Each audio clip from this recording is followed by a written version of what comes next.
You hear about a rival group that has found a map and a key to a bastion.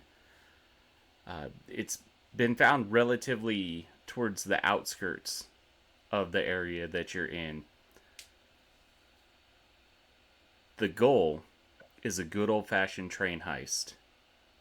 How you do it is up to you. Your employer wants the map, they want the key. Your target, Archibald Pendergast, has gotten on mere stops before you, so you are waiting at Monza Grove Station, where we kind of pick up. Everybody's sitting around waiting for a train. You see a family, man, woman, two small children. Look like they're twins. They're running around playing tag. The parents are looking at you with that knowing eye, like, we're sorry, there's not a lot that we can do. I've never been there. You smell the foods of the vendors that push their carts over there and try to sell their kebabs and various drinks and concoctions and stuff like that to people waiting to make their way. You're hearing the low whistle of the train as it's steaming towards the station. The smell of ozone becomes thick as the energy from the push stones are causing contact, and it's kind of enriching the atmosphere. So I figured now's a good time to kind of talk about who our adventurers are. And this is where we go through character creation. So you kind of choose something that you jive with. Obviously, brutes are more physically imposing. They're the door kickers, the teeth knocker outers.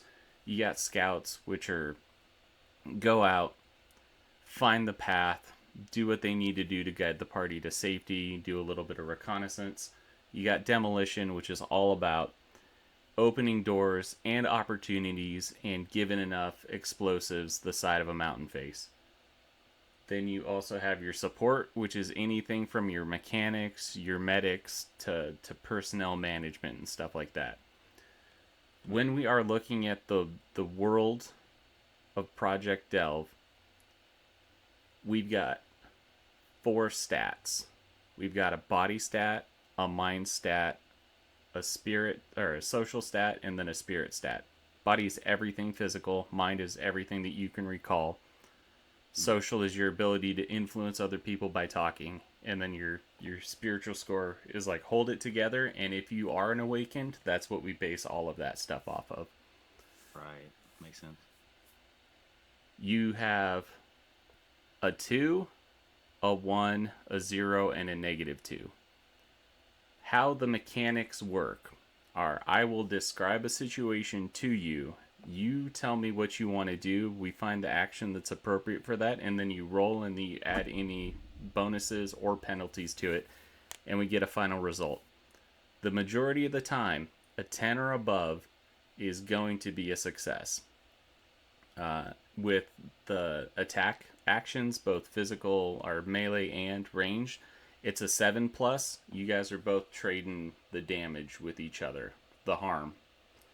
If you get above a 10, there's other stuff that you can do. And you can see that in kind of the character actions in the handouts. I put the actions up on top. So you've got attack, survive, investigate, fix, influence, help, keep it together, and then use your power. Has anybody seen something, or does anybody have an idea of the type of adventure that they would like to be for this? Usually, I play like a big smashy paladin guy, but I think for this, I want to play someone who's uh, maybe not like roguish. You know, like the kind of person who has the know-how to pick locks, can recognize he's been a treasure hunter or whatever for a long time, and um, you know recognizes thing, has a good intuition on the practice. Maybe isn't the best fighter, but has practical and technical knowledge, which I think, based on what we've got here, maybe that'd be support. Maybe. That does sound good. There's a character 4 support and there's a character 8 support. So if I pull up both of those, Mm-hmm. I varied the stuff a little bit different. Character 8 has more of the mental acuity. Mm. And then the character 4 has not a lot of really, like, their body is their dump stat. But you also get into Yeah. the traits. And again, we can decide that we're gonna, like, you can fiddle with those, you can change those around if you're like, it makes more sense to me that this is where my stats would go. And then for traits, you mentioned being a little bit more stealthy and also being like good with lockpicks. We could change your traits to like +1 when trying to pick locks and like a +1 when trying to hide from others type of Yeah. thing. And then we can even in your gear put in like a set of lockpicks. So that way you already Yes. start with your tools of your trade. Okay, cool. Yeah. I mean, I was also thinking kind of like, better at talking than he is fighting. Absolutely. The general kind of vibe I had. Yep, that sounds good. If Cool. you're looking at that, like social is definitely the way to go with that. And then I do believe that the character action of fix, which is your mind, is going to be everything from patching up bodies to tinkering with stuff to like getting your lock Perfect. picks on. Yeah. Yeah, that works. Yeah, I was gonna go like motivation wise. I'm someone that's looking for answers, probably about like his family history. Um, Mainly because I want to learn more about the world of Ruin, and I feel like that would be a good character to kind of push for those kind of answers. I'm going for like a mind and a spirit build, I think. I'm not sure on what's the word? Like things that you can carry. What would be the word for that? So Like it's items. everything within reason. I expect you guys for like being on a train. So there are people that have innocuous stuff in their inventories. But if your character's a smoker and you're like, I got a pack of cigarettes and a lighter, that's great. We don't have to worry about it. We don't need to assign a value to it. If you've got like a lucky handkerchief or any tokens or baubles that you're like particularly attached to, absolutely. Fancy hat with a feather, go for it. It's when we're looking at stuff that's actually going to be like doing damage and stuff like that. We need to talk about it. But like you might be able to have an old holdout pistol that you've got tucked in your boot because as an adventurer you know that the world's a dangerous place, so you got to be able to protect yourself. Yeah, I was thinking bow and arrow, but a pistol is probably more appropriate for the world that we're in. We can say that you have your bow and arrow, but it's going to be in the luggage compartment, so if you ever make your Yeah, way to the luggage compartment you know where that's at. cool. Okay. So I'm not going to let you on a train with a full quiver of arrows and a longbow strapped to your back. Come on, come on. Maybe in some parts of the area, but no, we're a little bit more civilized here. Maybe in Texas.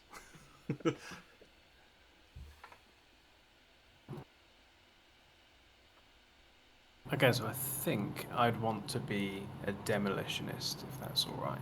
Absolutely. I'd love to have a proclivity for explosives, not in a sort of a gun-ho way, more of a sort of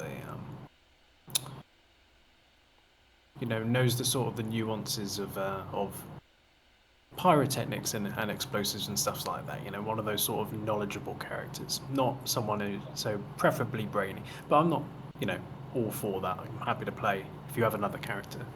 Yeah, that's it. That I would lines up. prefer for you to play what you have in your mind because we can easily tweak stuff around. And I Reminds enjoy me of the the guy from Atlantis. yeah, I enjoy the concept of like somebody who is so into alchemy and the production of it that it's akin to magic for people who are uninitiated. Yeah, that would be good. That would be really good. So yeah, if one of your characters, lines up with that, I'd like to do that. No, that character 7. Well, there's character 3, which is a demolitionist who has bomb tech, which is ignore the complications when making a tinkering check with dealing with explosives, and then safety first.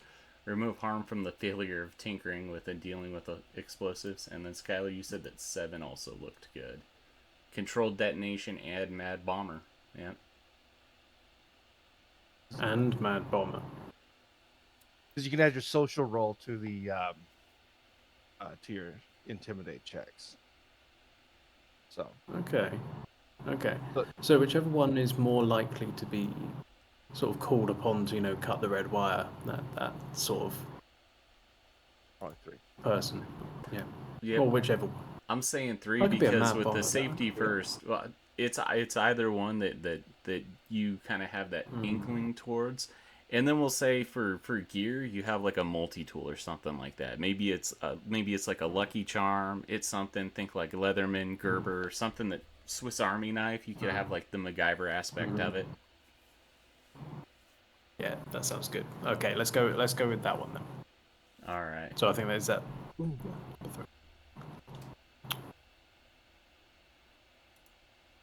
So either 3 or 7, whichever one you think fits for you. Yeah, I think I'm open to having like a default character as well. Okay. Like having my things chosen for me, because it will just stop me from overthinking, and I know that I will do that if I like fully. That's kind of the create point of these very first games, is that you just kind of go through, Yeah. pick up one of the characters and go with it. So far we have a support, a demo. I'm sorry, what are you playing, Ben? I'm playing. Is it Scout or Support? We decided. I think it was Support, wasn't it? I'm taking my notes down. I think it was. We were looking at Support 4 or It was 8. support that you chose, I think. Yeah. Yes, Support 8. I think. So I'll play. I think it's more important because a support can deal damage, and let's see here. I'll play a scout.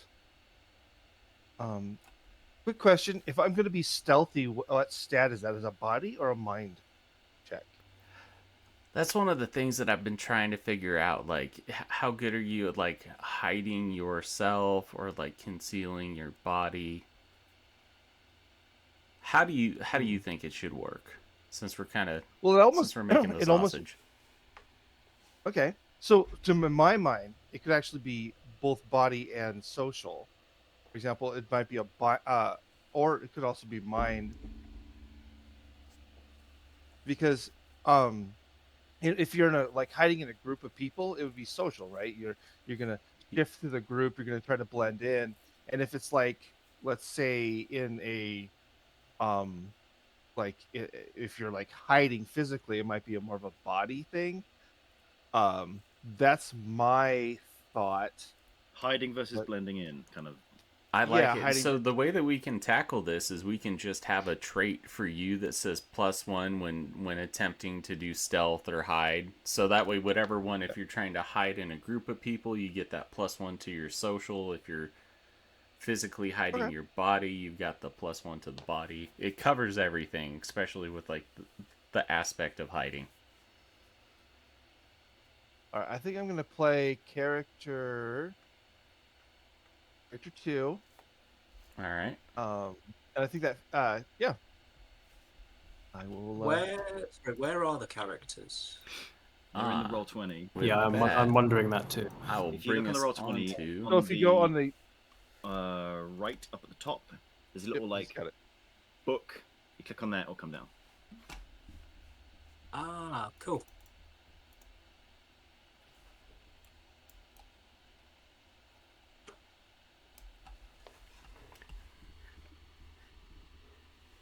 Did anybody choose character 1?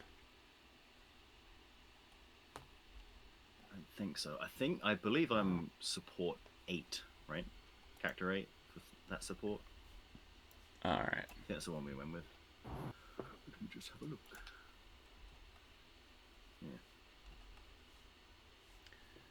What is the name of your character? Let's have a look. Hang on. So I'm just quickly checking the different body stuff. So got like, Okay. because I'm just looking at like mind, social. I feel like mind being 2, body 1, spirit -2.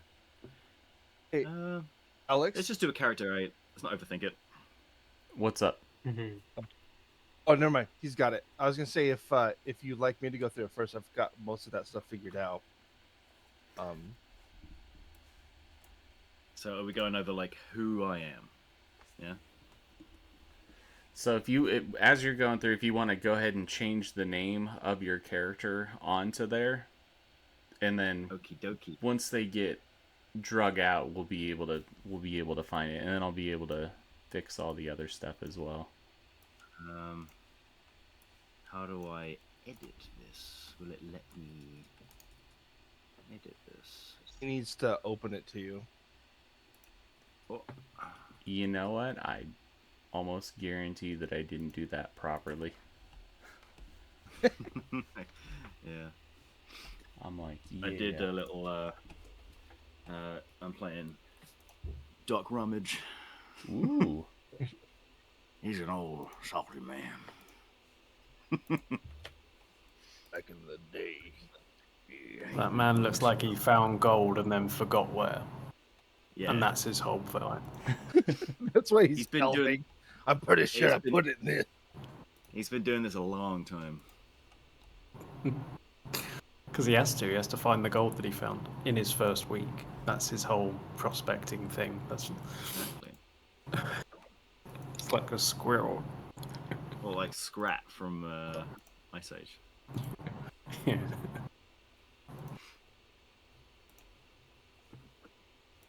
I think I might change to Oh, excuse me. brute then, just to like even it out a bit. That works. Yeah. Big. I'll be character number 1. Alright, I'm slowly working my way that way. I'm giving edited and controlled by to the players, so that way they're good with that. And then the goal would be, before this happens, to just do a straight up character creation session. So that way the people would have their characters done beforehand. This is not how I would typically make this happen, but I welcome the challenge for what's going on, and I believe that everybody's got stuff going on. All right, so everybody should have control of their people again. Trying to edit the. Give me a Yeah, I second. do know. I just reloaded. Maybe it'll give me a. Yeah, I still can't. Edit the sheet. Which sheet? Oh, I just want me to the character sheets, or are we just leaving those alone? No. Go ahead and do the player character sheets. In the Yeah, and in I the player can't character quite segment. get. There it goes. Excuse me. Apparently I had to reload it. Gotcha.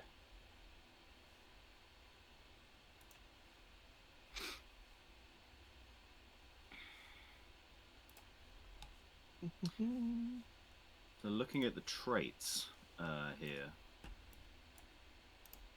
I'm thinking like the support traits from Thor might be more suited.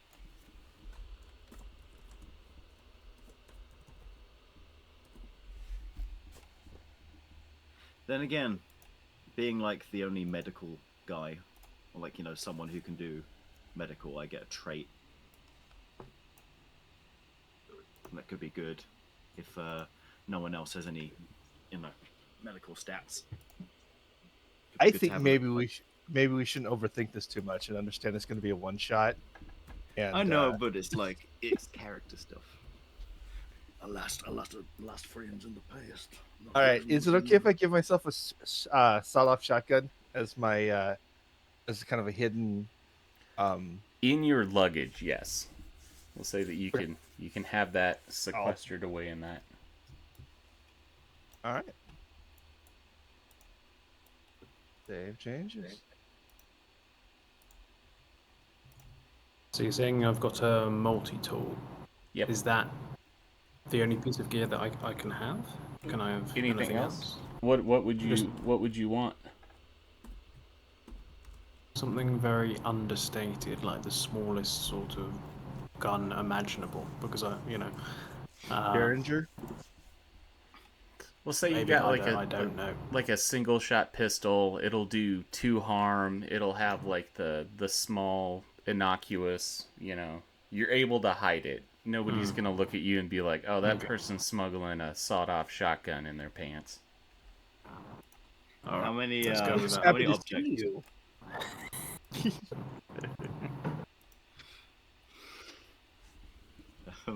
How many like objects can we like give ourselves? Like in gear. Within reason. So like, what are the type of things that you're looking at having? Well, I've given myself obviously. I've written Lemat style revolver with a shotgun cartridge. So if you know what the Lemat revolver is, it's an old like I 1800s do thing. Basically, believe it's like so. Yeah. it's a revolver. If you click the hammer back twice, there's like a single shotgun cartridge in an underneath barrel.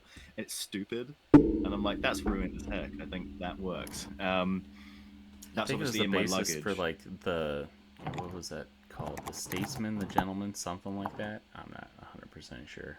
Not sure. The Lemat There is you go. ridiculous. That And then Awful. I think maybe some kind of like Swiss Army-esque, multi-tool thing. All right, that works.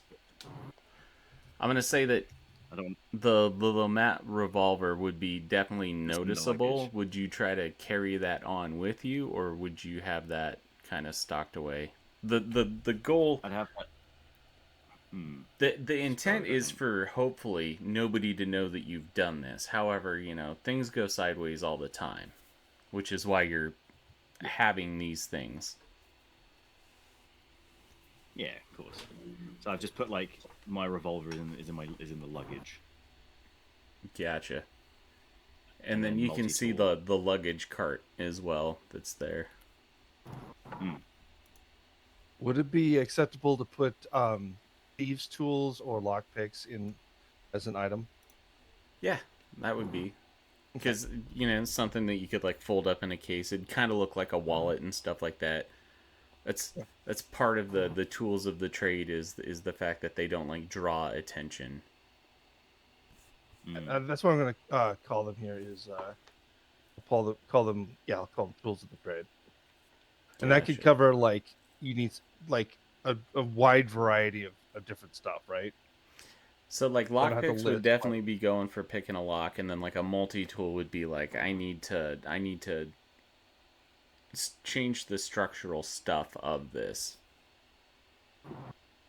Okay. Yeah. Should I give myself lockpicks as well then, and then make that my like last other thing? If I don't wanna that's just, if that's like, something that spam you're loads of stuff down. So with this, I am more inclined to let people go with their like wildest dreams on stuff because it's a one shot. We're getting the mechanics. I would really want you guys to do whatever you are thinking. Can I have one of those like? Can I have that dumb thing where like you have your boot and you go and a knife goes out the front? A foot blade? I was thinking that. But knife, yeah. Wait, do we all have it?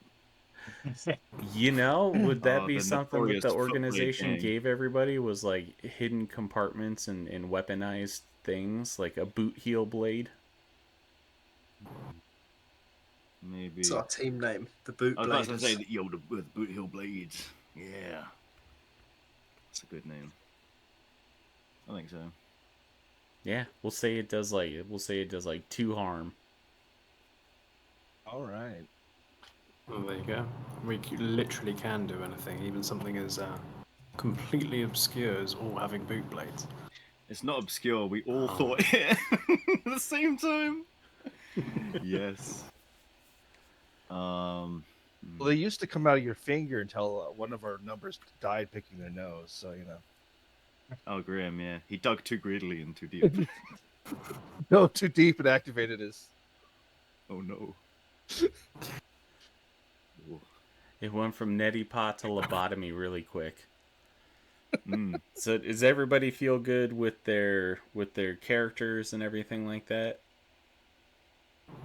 Yeah. I think so. I Yeah. was gonna have like a grip hook, like in my sleeve. Oh, I like it. Kind of like a piece of like weighted Mm. chain or something like that Yeah. that you could That's use to ensnare. Yeah. Yeah, it was gonna be like a just like a part of the guy's identity. Um, and you could just use it for everything, like use it in fighting, use it to open doors and stuff, just like a little gimmick. I gotcha. We'll attach the area modification to that. So basically, like you can hit anything that's within. It's kind of got reach to it. Cool. Well, in that case, if we do something like that, I'm going to add spare pair of underpants Oh no. because my mom said I had to take one with me just in case. Aw. So the question becomes: are you wearing your spare pair of underpants, or is it packed into your luggage? It's packed in my luggage. Gotcha. You wouldn't want to mess both of them up simultaneous, like. Exactly. So, before we get started, does anybody need to use the bathroom? I think so. All right. Alexa might, Nope, but good. I'm good. The area fills with the scent of ozone as the electricity sparkles along the tracks. You hear the distinct popping of electricity coursing up and down. This sends the kids into a little bit of excitement, and as the train's starting to go, the vendors start moving their carts away. You see an automaton that's got a top hat and a railway badge on is telling people, stand back from the tracks. Stand back from the tracks. The train will be arriving shortly.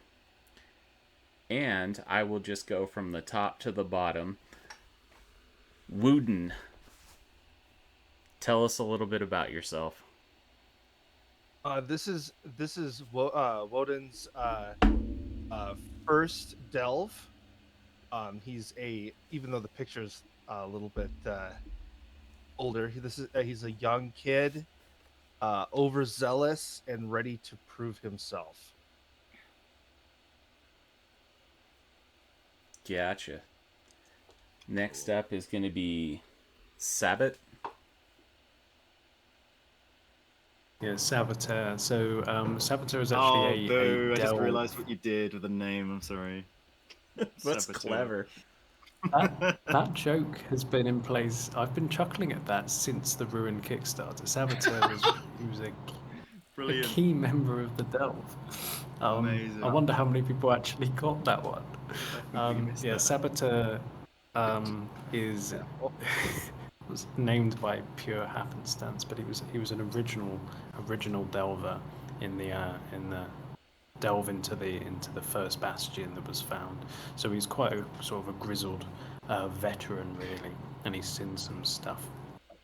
But most importantly, he's sort of learned to sort of stand back and leave making decisions until you have more information and acting when is absolutely necessary. That's his sort of general vibe. Very quiet, not very bombastic, as some demolitionists. Gotcha. And standing next to him is Vale. If you want to tell us a little bit about your character. Not sure why Vale was standing next to Saboteur because they don't get on. Vale is very much an opposite. He thinks with his heart and is not very stable. You could say he's got anger issues, but I wouldn't say it to his face. He's looking for answers. He was born on an airship surrounded by rogues and thugs. It's his earliest memory of family. And wants to know who he is. And is he's been on a few adventures. but he's not really sure where he's going. He's just looking for answers somewhere, and is sure that they're out there. Junktown is a place where you might find those. Yes. Doc Rummage. Yeah. Doc Rummage is a very tall, very lanky, almost gaunt-looking man in his, it's hard to say, late 40s, early 50s. He's been delving for a very long time. He's done lots of odd jobs all around the world. You know, he's done everything from working in bars to laying down railway with, like, building teams. But no matter what he does, delving always pulls him back in. He just gets an itch, and he's come here to scratch it, basically.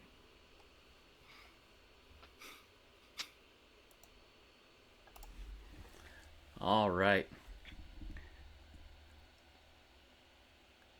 Our perspective shifts now down the track as we start to see the train pulling towards the station. Everybody's elated that this thing's on time. That's one way you know we're playing in a fantasy game. Trains are on time. Pulls into the station. You see electrical energy sparking from different contact points as it slowly shutters and lets itself down. And then you start to see uniformed people jump off the train, moving the little blocks and stuff out there, and then they start going, tickets, tickets, tickets, let's get your stuff. A rather younger looking gentleman is taking people's baggage, giving them their ticket receipt, as various other people are starting to make their way back on. This group knows that Archibald Pendergrass got on the last thing, and you all have second class tickets. It looks like first class was out of accommodations, so that's your area. What would you like to do? Well, I'm going to. Oh, go ahead. Nah, you go ahead. You clearly have more of a I'm going plan. to pass off my luggage and my ticket, and I'm going to get on the train and head straight to the observation car, so that so I'm in a good position to get my luggage. Yes, I'll be doing the same. I hand over my luggage, get my ticket stamped, stoop down very low to fit into this door. He's easily 6'4", 6'5", and willowy, and make my way over to the observation cart and find somewhere to take a seat. All right. So from what I'm hearing is everybody's getting ready to go through and get into like the observation portion of it. Is anybody trying to do anything different? I am a big guy, and I need to eat a lot of food. And I'm going to go to the dining cart. After staring sullenly at the attendant trying to take my luggage and finally submitting, I'm going to go and get some food and eat my emotions. Oh. Gotcha. If you want to pull your person into the dining cart. I like the idea that Sabbath is hanging out right now in between two carriages, having one of his cigars that he usually has. But he's also having a good old look at the couplings and just sort of getting a sort of an idea of how the mechanics of the train work before he heads in to join everyone else. As you're outside smoking, you see somebody dressed in like a gambler's outfit, very dapper. He pulls out a cigarette and lights it with a wooden match, and he's kind of sitting there, and he's like, "Oh, the caboose is so packed. When you need to smoke, it's nice to actually be able to stretch my legs." And he puts the cigarette in the side of his mouth and he extends his hand and he says, "The name's Jack. Jack Danger. Pleasure to meet you."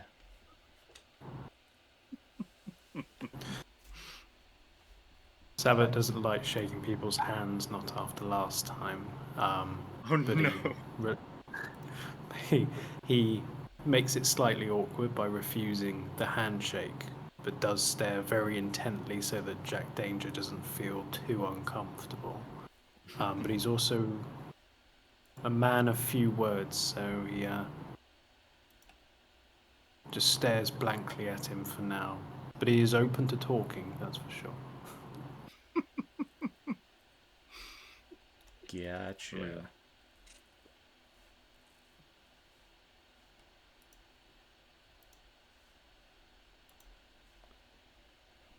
Yeah, all right. I can make that happen.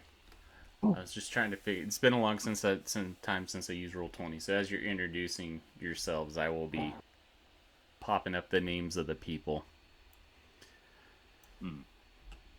The minor amount of hustle and bustle is finally getting done as everybody is slowly beginning to find their spots.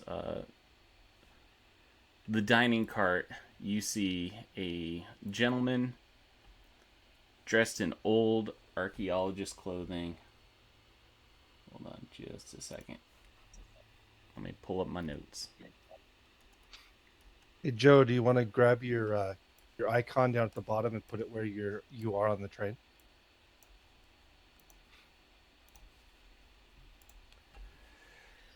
So you see Excuse me.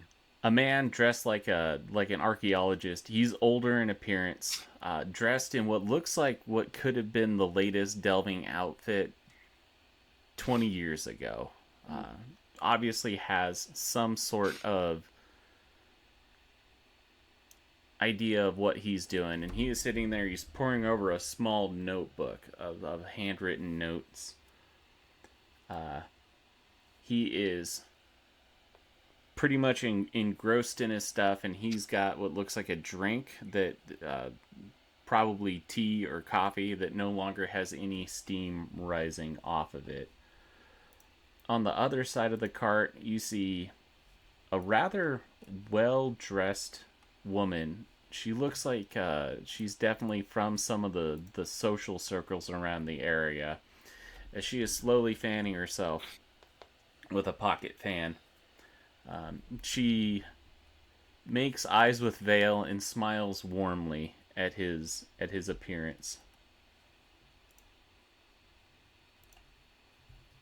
Then Vale nods and asks what she's eating. travel rations, unfortunately. We're not going to have anything really good until we start to get underway. Hi, my name's Lily von Reiser, from the von Reiser family. Nice to meet you, Lily. She extends her. Do you she travel extends this her way hand. often? Vale puts it down in a very firm manner, but not unfriendly. Just not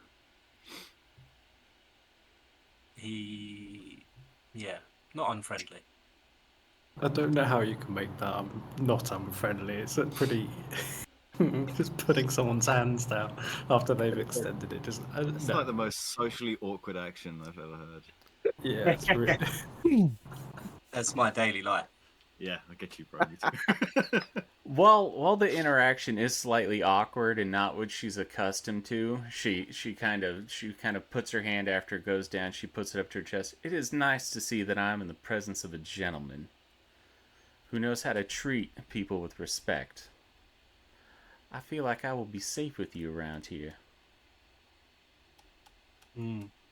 Respect is a big thing for me, but you have to earn it. Well, hopefully, sir, there will not be any reason for me to prove my intentions. I'm just trying to get out to Junktown. You see, my daddy has business out there. What's his name? Jared. But everybody just calls him Big J.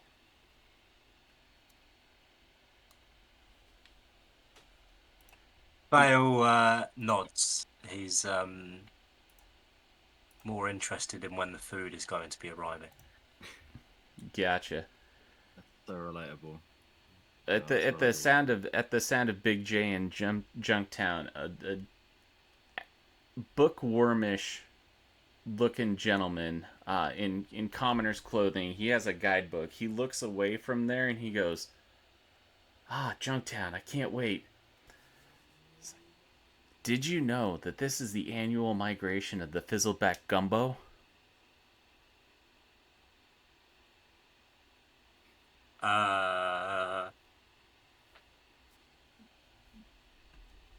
Yeah. As you're trying to find the words to figure out how to deal with this man by the name of Kane Hofstede kind of stands up, interjects himself. I told you, man. That's all you've been talking about this entire trip, is reading me facts out of that sheet. If you would prefer for your feet to remain firmly planted on this train, I would highly advise you to stick your nose back in that book and stop making conversation and bothering the lady. He kind of looks around, puts his face back in the book.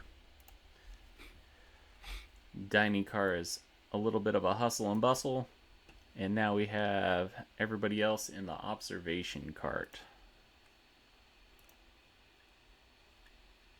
Just quickly, Vale wants to stare and observe the man that stood up and was quite rude, and wants to see, if it comes to it, if he could take him in a fight. I tell you what, let's do our first roll. Okay, I'm surprised I didn't do this earlier. If you look over into the collection tab, all the way up at the top, over on the right, you will see what looks like 3 dots next to the jukebox. If you click on that, there are macros. And one of them is 2d6. And if you click on that, it puts it in the bar at the bottom. And then all you have to do is click on that 2d6, and then it will roll into the chat log. So what we're going to be doing is you're trying to basically kind of figure out what's going on with this person, right? So we look for the character action. Has baffled me though. I'm in collections, but I don't see what you're talking about.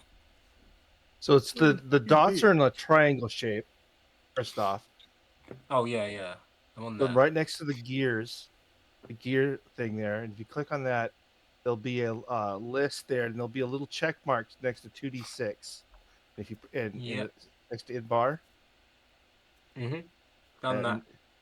And then down at the lower left-hand side, a little thing should pop up underneath everybody's 2d6.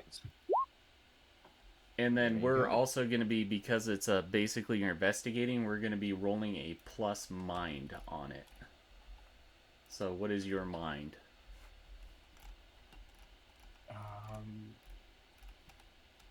Where can I see the result of that roll? It's in the main chat. Down at main chat down at the bottom. So the first one you got a 6. So then we're adding any applicable bonuses to it.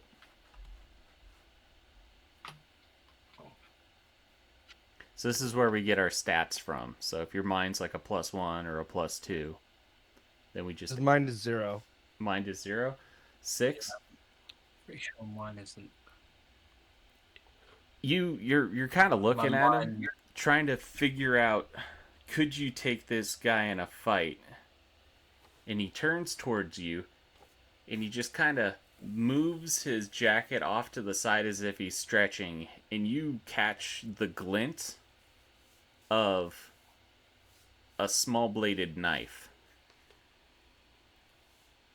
And he says, "Sir, I would suggest that you do not cause trouble in this compartment. I see you staring me down." He doesn't know about the boot knife. He doesn't know about the boot knife. Probably not. He could learn about it though, depending on how this goes. Vale clicks his knuckles in an innocuous way and turns around without saying anything. All right. You can tell he's keeping an eye on you. He's very much like reading a newspaper, but he's kind of looking at you, and then after a little bit of time without any activity, he goes back to what he's doing. Observation cart. We have a gentleman by the name of Vernon Glick, who is telling everybody about this amazing opportunity in Junktown. He's going to be starting up a store. He's going to be merchandising stuff. He's going to sell everything to everybody because they found out that there's a bastion nearby. He's just really excited about it. And he's kind of very, very talkative, borderline annoying. Next person in that section that you'd see is Simon Edgar. Simon Edgar he has a bowler trim hat. It's got this little thing in the side. It says press on it. And he's got thick Coke bottled glasses, and he's looking around and observing and then writing in a notebook. He doesn't really seem to give you the time of day, but it seems like every time Vernon Glick says something, he writes it down.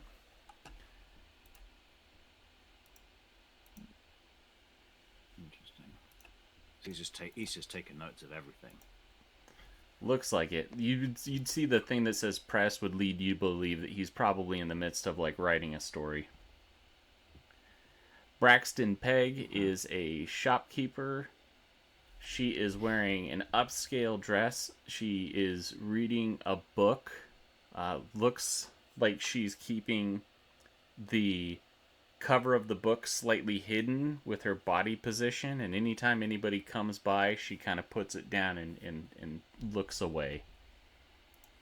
Is there anything in the observation cart that our heroes are trying to do? Well, Woden is very nervous. This is his first time he's trying to prove himself. The addition of a member of the press makes him really nervous. So I'm going to excuse myself, and because I'm focused, I want to get this mission like perfect. I want to prove myself. So I'm going to start moving to the luggage compartment, slip out the door, and move into the luggage car. Okay. If you want to go ahead and bring yourself to the luggage cart. All right. The last thing a Delver needs to do is be spotted by the press. You see, let me pull out the notes on good old Greg. You see in like Greg's description, the top right corner of his icon, you see that little shield thing. Mm-hmm. Greg is railway security. He's an adult. He's got a security outfit on, and on it he has a pistol, a club, and then around his neck he has a whistle.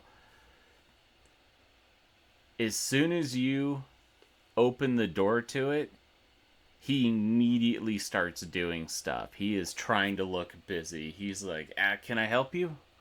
We're going to be getting ready to leave pretty soon. Oh, I'm.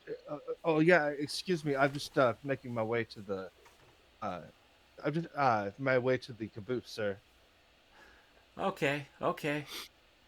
Yeah, it's that way. As you're passing through, you notice that the luggage is kind of stacked off to the side. And as you're making your way through, as soon as you pass him, he's like just making noise to seem like he's busy. He's like the guy in the server room who has nothing to do all day, you know? Yeah. Bless him. Yeah. All right, I'm gonna move to be. I'm gonna guess that between the cars there's like the little like rails, and a little walkway between, right? There is. So I'm just gonna hang out there and wait for the train to begin to move. All right. Did I miss anybody with where they're at? I haven't been yet. Okay. Please go ahead and let me know what you're doing. Well, I'm chilling, looking out of the big window of the observation cart, just looking at the scenery. Clearly slightly too big for the chairs. Like my knees are up high. I'm kind of leaning forward because I'm so tall. I'm not going to bother the lady. That'd be improper. But the pressman is just scrawling away, and I'm gonna just kind of watch him for a bit and just ask, writing down anything interesting? Not a lot of stuff gets reported, and the ability for the Delvers to go to Junktown and the discovery of a bastion is very big news. As you know, it has wider sweeping implications on the great. And he just starts going and just chewing your ear off about the economic impact and how this will provide people with stuff to do and new technology. I want to give myself good cover and really, because I've been doing this for years. I want to really engage him in this conversation. So I just look like some guy who's really, very inconspicuous. I'm just chatting away with someone, so that I just seem very kind of, I want to blend in really well. So one of the things I would say is if you're trying to ingratiate him, we could look at an influence, which is roll 2d6 and then add your social to it. Why not? Why not? Why not? Okay. Oh, my social is nothing, so I'll just roll a. So it's just a natural 2d6. 8. That's an 8. It's okay.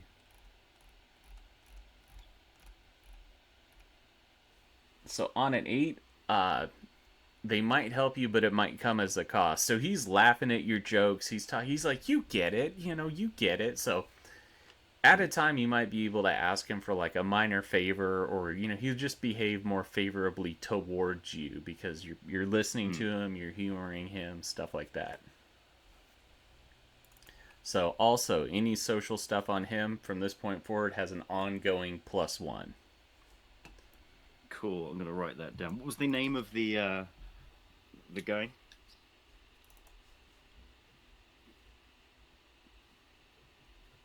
Let's see. In the observation Simon. area, I believe it's Simon Edgar. Cool. Good stuff. Yes, Simon Edgar is the newspaper reporter. So he is very happy to have somebody to talk to. And with that, cool. You feel the energy starting to pulse through as the entire train gently rises a little bit as power is given to the push stones, and then the steam engine starts picking up, and it starts pulling out. The fine hairs on your arm start to raise a little bit as the electricity goes through, and then as it starts going a little bit more and more, the scenery starts to crawl by, and then steadily, more and more steadily. You would guess, I'm going to use miles per hour because I don't know the kilometer version, but it's like 30 miles an hour. You're going at a pretty big speed. You wouldn't want to be thrown from this train. It might hurt a little bit, but not so much that good old Wooden here can't move in between stuff. It's got me very nostalgic for having been on lots of steam trains. That initial when you start feeling the pull just got me thinking that this is really comfy. I love that. Cool. Yeah, we're on our way. It's almost like a lullaby. You're going through this series of events in your head. A little bit overwhelming meeting all these new people, so it's important that you focus on what the mission is. And what you were briefed is you're going to depart Manza Grove Station. Then, at about the halfway point, you're going to be passing through a tunnel, which will give you about 10 minutes worth of darkness. Then, you'll arrive at Junktown. This entire thing should take about an hour. So, in about a half hour, you're going to be passing through the tunnel. And the dining cart kind of starts to come alive as we see what looks like somebody in an engineer's uniform jump into there. And it is one of the assistant conductors, Stephen Thomas. Goes and he starts getting everything, and he unlocks the dining cart and the drinks and stuff like that. And you see Archibald Pendergrass look at that bottle of alcohol, Vale, and it's a very wanting desire as he looks at it, and then he shakes his head, moves his hand back down. Is there anything that anybody wants to do around this time? You've just started going. You are underway. All right, I'm going to walk back into the luggage compartment, and I'm going to do my best to play sick. You walk back into the luggage compartment? Yep. And I'm going to kind of do my best to play embarrassed. And excuse me, can I get back into my luggage? You see him go, yeah, where's your ticket? I hand him my ticket. He looks at it, he goes, and he starts looking around through everything. Found it. He grabs your bag, hands it to you. All right, so I am going to sheepishly grab my extra pair of underpants, but I'm going to use that to scoop the shotgun, and because I'm trying to hide that I'm going to kind of blunder hiding the underpants, but I'm going to use that as a guise to stuff the shotgun into my clothes and try to hide it as best I can. Is that something? I mean, I'm guessing. I'm hoping this is like a super sawed-off shotgun. Like no. I'm not saying it's completely conspicuous, but it's not like a full length. It's something that is easily able to do. We'll give you he's not really paying too much attention because he's just basically kind of like looking out the door and looking at stuff. You tell he's very disinterested in what's going on. If we were gonna look for an action, would that be what stat are you trying to use? Are you trying to use like your body, your mind? Let's see here.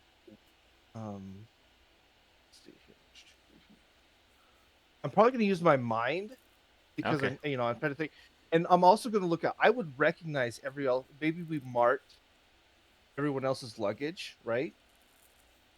Do I see anybody else's luggage from my party?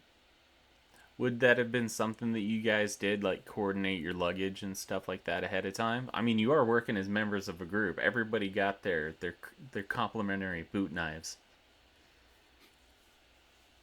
That's true. Did we all have the same luggage? We all had. I can imagine we probably all did have similar luggage, so even if it was spread out for whatever reason, we would be able to recognise it, or maybe it has a mark on it of some sort. A little boot with a knife on it, just to rub it in everyone's face. It's a knife handle with a boot on the top. I gotcha. So yes, you've all like put tags on your stuff to let you know whose it is, and because they're all the same or close enough, you're able to kind of see those things. But as everything's going on, you notice that he's like looking out the door and he's looking at you and he's like checking his watch. So if you're trying to smuggle that shotgun in between a time that he is not paying attention, I would say roll a plus mind and then add a +2. Okay. On that. It's good stuff. The kick stick, as we call it. Yeah, you know. An 8. Oh wait, a 7. So that's a 10. That's a 10. Also have +1 this 11. You easily do it. You're talking about something about your delicate constitution and how you ate something on the tracks, and and after a while, he's just like, I think they need me back at the caboose. And he starts walking his way over as you're basically like, oh man, I pooped myself. All right. At this point, I have free access to the luggage, right? Yeah. I'm gonna grab everybody's. I'm gonna put my stuff away. I'm gonna grab everyone else's equipment, and I'm gonna begin walking back towards the observation car. All right. And I'll let other people play. So you got. I'm gonna take this time to go ahead and utilize the bathroom and refill my drink. I will say that there is a spot that you guys can kind of get to where you can find some semblance of privacy. So everybody who's in the observation cart, and even Vale if he wants to make his way to the observation cart, you guys can kind of talk amongst yourselves and formulate a plan on what's going on. And I will do my stuff and I'll be right back. We're still going to be recording during this time, so the only thing you won't have is me. And then I'll ask you what you guys came up with. All right. Okay, hopefully. Alex broke up a little bit for me just then. Yeah, me too. Would someone? Oh right. Would someone repeat what he said? He's gonna go take a bio break, and while we do that, we are going to discuss our next action because most of us are in the observation cart. Yes. Car. Well, what I'm gonna do is, I guess I'll take my my luggage, and I'm imagining there's like table space in front of me or something. It's just a small case about this big. I'm gonna put it down and just like take out a very thin book about, you know, I don't know, some like history of mining or something. You know, just like it's an old, thin looking book that's clearly been well read, and just I want to even just me having this luggage to be inconspicuous because when we go through the tunnel, it goes dark. I'm pulling a gun out of it. And I want it to be like, oh, this guy's just got like some old books and stuff, like, and he's being friendly and stuff, and it's all like, you know, very, very chill. And then the second it gets dark, this big lanky dude is just gonna pull this huge revolver out and just go straight in. Speaking of which, so we are heisting this train. We're after a guy. We're after a guy. Yes. Okay. But we don't. So the only person who knows where this is Vale. The rest of our characters, and we we're obviously watching, but our characters don't know where he is. So I will probably my character is going to be passing forward, passing out equipment, and which is going to have me have contact with the car eventually. So we don't need the guy, we only need his map, right? Yes.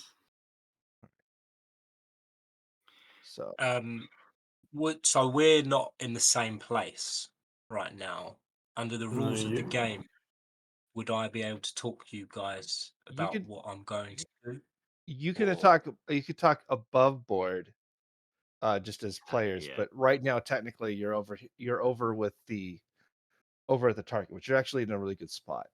So you can what's called meta game right now and be like, I'm just gonna sit here. I want to meta game my idea. This is where Sabbat comes in. Sabbat was already eyeing the couplings, right? Thinking, how do I break these? What we do is once we get the map, until Jack Danger came along. Yeah. Once we get the map, we get way back to the caboose, do like an everybody out thing. You blast the coupling, and we hit like an emergency brake. The train continues on, and we can then like hop off and get the hell out of there. I can't quite do that just yet because Jack Danger's come out. But that is exactly what I was trying to do. Yeah, we do that, and we're like, we didn't get the map. We're just like, Yes. I would get you the map, but it was on the caboose. Oh no. Guess Perfect. we're walking. Yeah. Oh yeah. Cool. Okay. I guess that's when you would hit the brakes on the train and wait for the caboose to catch up and slam into the back of the luggage compartment, sniff through the ashes, and then get what's left of the map. But God. Oh, excuse me. all right. So Okay. yeah, I'm gonna continue. I'm just gonna continue forward, and I'm gonna like pass off people's stuff from their luggage as stealthily as I can. But yeah. Well, say as you're talking, you find yourself into like a little snug area, and you're able to use your bodies to kind of do that stuff. And you're talking about, you know, using code to talk.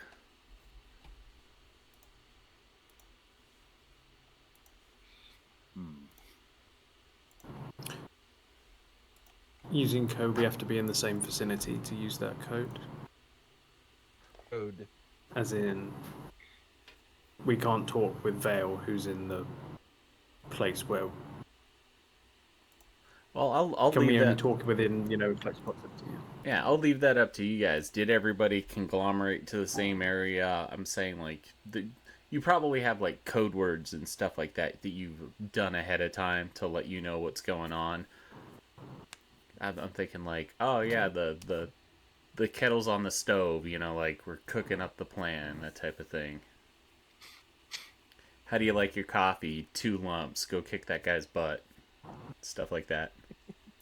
So I'm assuming that you guys are talking normal conversation like we're having here, but I'm gamifying it in my head so that way you guys aren't obvious with like what you're saying.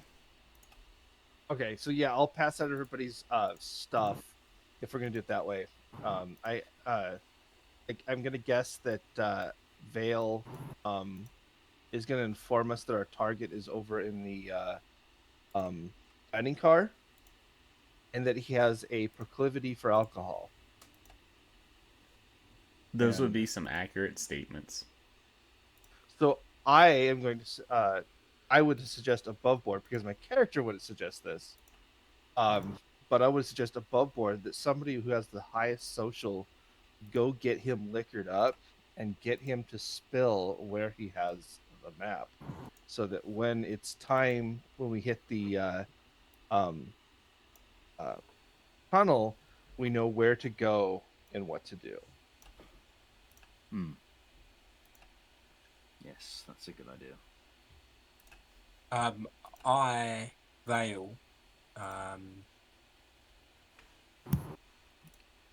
would You have the highest social, I believe. Wow, that's funny. The demolition has the highest social. I would like to ask, what's her name? Lily,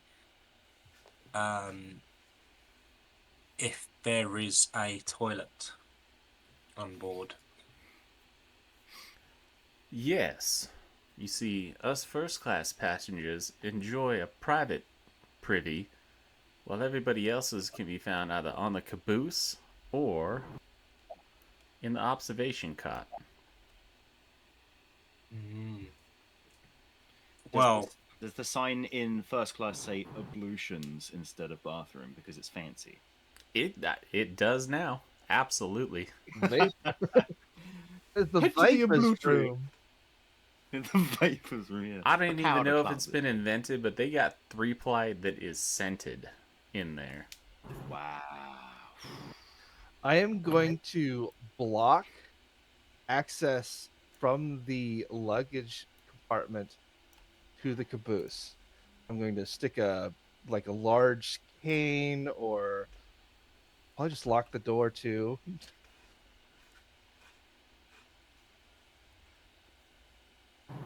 You're trying to bar the exit?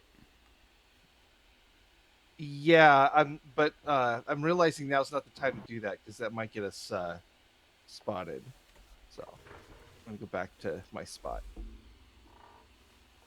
But when it's time, While Walden is doing that, I would to thank Lily, and then proceed to head towards the observation cart. While I do that, with each cart that I'm passing through, I would like to look at each passenger to see if there's anyone suspicious that might be trying to kind of get in our way, or if there's anyone that could like physically stop us from achieving our goal. That definitely sounds like an investigate. So I'm going to have you roll 2d6 and then add your mind stat to it, plus any applicable bonuses that you'd have for like sensing motivations or motives. Which I don't have any. 6, I've got a 0 on mind. All right. So unfortunately, you just see a lot of people who aren't necessarily giving off too much of a vibe. But I tell you what, it's such a great idea. I'll give you a +1, which means that you get to ask one generic question. And that generic question can be like, who looks like they're really suspect as you're passing through? Guys, I'm just going to dip out for just one moment. I'll be back in just a moment, okay? Okay. So Vale can ask a question directly to someone, or you mean that Vale can ask you as the GM? So yeah, you're asking me as the game master, and I'm letting you know, like, I'm answering that question. You're like, who looks like they're a danger? Who looks like they would be, you know, counterproductive to our plan? That type of thing. Is that what you're trying to ask? Yeah, essentially. Like, who's going to get in the way here as I sort of head back to the observation cart? Who do we need to be aware of? So as you're passing through the second class, that looks like it's just the family. You've got Kevin and Connie, Bob and Debbie Jasper are the looks like the family that were on there, and they are basically like Kevin and Debbie have like this look on their face of just what's it, you know, you're a parent with a bunch of kids, Skylar. What is that look? Desperation? Yeah. They're just like, oh, please have nothing crazy happen, and they're just like Kevin's like, I can't wait to get out there and start up our water business. As you pass through the economy class, you're noticing that there are a couple of them dressed in what looks like to be a military uniform, and that would be Louis Zombie, Zach Romero, Ty Post, Bobby McAllister. I don't even think I put him on there, and then Lex Northman. All look like they're in military uniforms. Lex Northman looks like his uniform has more bits and baubles to it. Probably the leader. So you do have a group of military people in the economy class, but it doesn't look like they're guarding anything, and they don't have any weapons on them. It looks like they're in transit. Passing through the dining cart, though, you do notice that Kane Hoffs has he basically studying everybody as stuff's going on. You move, he goes. He's keeping an eye on the professor from his vantage point. So anytime that the professor's being interacted with and stuff like that, Lily Von Reiser has playfully taking to teasing him and stuff like that. She looks like she's enjoying messing with the doctor, Archibald Pendergast, as he becomes flustered as she's flirting with him. That's pretty much what you're seeing so far. Okay. Cool. Well, I think upon making it to the observation cart, I would tell the others or I would think I would nod to them, like I've seen our target, I know where he is, and take a seat. But I don't plan to stay there for long. Will we have a code for that? Given where the target is and what carriage they're in, would we have some sort of code for that? I love it. What's the code? Yeah, that's what I I'm could, I could. The fox is in the hen house. I was going to Bacon's in the pen. very obviously pick my nose with a single finger. With Does, your pinky is out, it like? running.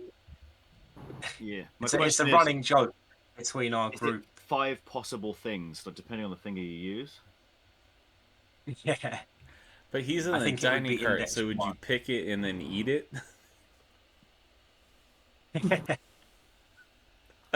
Yeah, potentially. Yeah. He's delving. Delving. Green. He's at least a knuckle deep. Oh my god.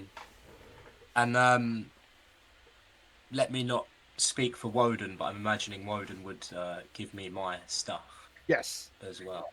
I pass off everybody's stuff, and I hint that did I figure out a pre-planned thing in my mind of how to block that door? You think that when the time comes, you can either stick something in the mechanism that turns it and jam it shut, or you could pile a bunch of stuff next to the door, which would effectively block it from pushing inward. Okay, so I have a plan in my mind. Okay. Yep. So- Whichever so that I stuff think- works for you, you let me know. Okay, well I have a well I think I have a plan to jam the mechanism in some capacity quickly. So hopefully I have it like set up, like maybe I have a piece of wire like tucked into the like the molding somewhere where I just grab it and put it in and then move on to my next task. All right. And I'm gonna stay where I'm at because other than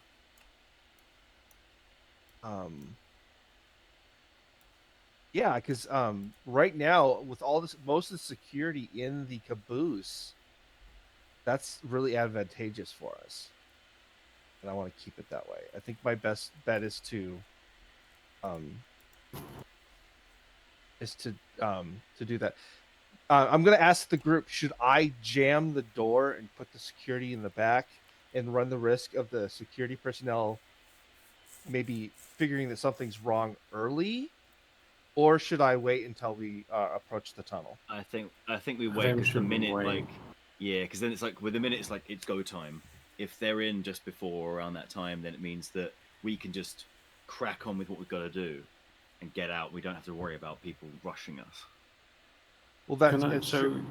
It's also a Sorry, go possibility ahead. that security could start filtering back into the car before we get to the tunnel, and then that advantage is lost. So it's a risk reward thing here. Could if I could just get my sort of geographical location? Right now. I know I was chatting to Jack Danger. So you're at the back then, in yeah? between. Jack Danger's back here. Yeah. Is that where I am, Alex? Is that where I'm at? So on the platform, you were talking with Jack Danger because he saw a fellow smoker and smokers congregate with each other. When the thing took off, he went out to the caboose with a couple other people. Wooden, as he's looking there to kind of figure out what's going on, sees that they're playing a game of poker. So everybody over there is just kind of like involved in that poker game, and they've got flasks that are out, and they're taking nips off the flask. And a couple of them look like they're fellow adventurers with you. It's the telltale signs of the delve, the dusty boots, a lot of that other stuff. All right. In that case, I'm going to go with Wooden's a little bit jump the gun attitude.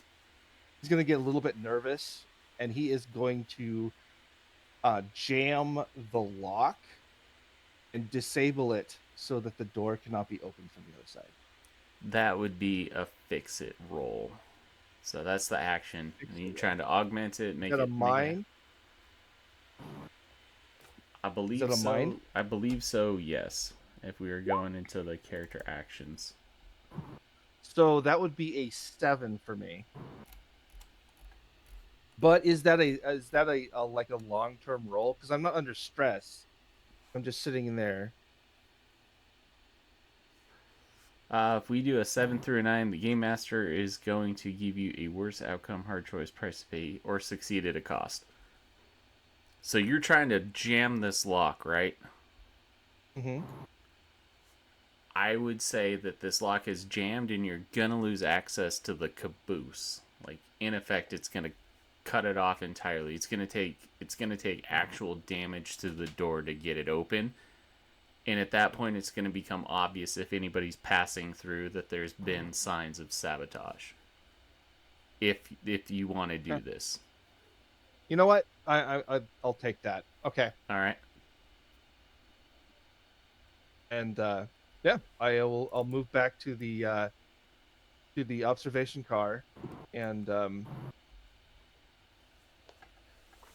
actually, I'm gonna move over to the dining car. I'm gonna wait there, and I'm gonna be ready to take out the guard or whoever this guy is with a knife. Kane? Is that his name? Yep, Kane Hofstede. Kane Daggerstadt? Now, I went off of the dude who played, who was it? Jason on a couple of the Friday the 13th. What's his name? Kane Hoffs. Yeah. Did I miss the introduction of this guy in the engine room, Jack's Irons? Jack's Irons is your steadfast conductor. He hasn't made his way to the back of the train. He is just running the train's operations, but he is the lead conductor on this. Pedaling so I'd like fast. I'd like to go talk to him. I'd like to go all the way back just purely to talk to him and not at all to have a look in the engine room. In case that might be handy for said tunnel at any point, because I'm starting, because I'm so sort of experienced, because I was in the delve, how easily things can go wrong. So I'm thinking plan E right now. Just in case this locked door thing that suddenly happened starts going awry, we might need to stop this train in the dark. So I'm just heading over to, a little bit of meta there, but I'm going to head over to the engine room to talk to Jack's Irons and see what he's about. All right. You make it to the first class, and then you see one of the security guards, Calvin Naples. Naples on his name badge. He, can I help you? He stops you. Oh, right.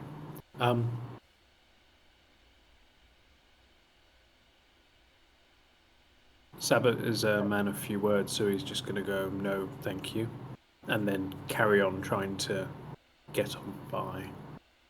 He kind of interposes himself between you and the door, and he's like, the only thing up there is the engine compartment, and you're not trained staff, so I can't let you pass. Here, hold this sparkling candle. He doesn't often do this, but he can sometimes flaunt his somewhat celebrity status as being part of the delve, which he took a gamble on the fact that this guy would perhaps recognize him, giving a little prompting and maybe give him special treatment.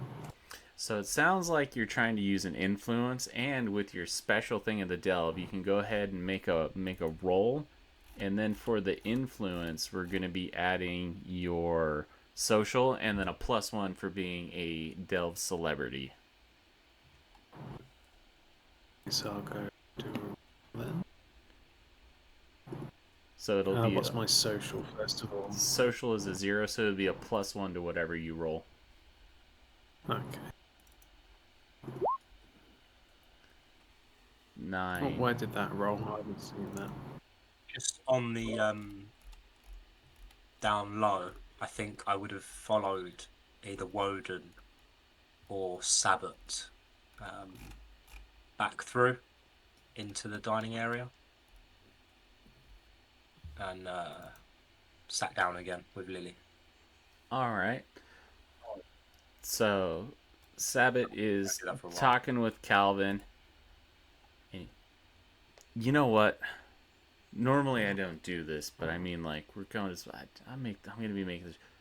If you could hook me up with some of that good stuff that you guys pull out of those bastions, I might be able to help you. And he looks around, but he's like, you have to keep it on the down low, you know. So you two head back, and he is there. It is the roar and rush as you see levers, cogs, gears, mechanisms, Jacob's ladders, everything that you'd need at a moment's glance to figure out what the diagnostics of this system is. And you see a guy who looks like he's been on the job for way too long, doesn't even look up, and he goes, "We're on time." And he says, Jax, and he's like, "Mr. Irons, Mr. Naples, please." He's like, we've got a minor celebrity here. We have Saboteur, one of the famous delvers. And he kind of looks and he goes, "Oh, hi." And you start chatting it up. What do you want to talk about?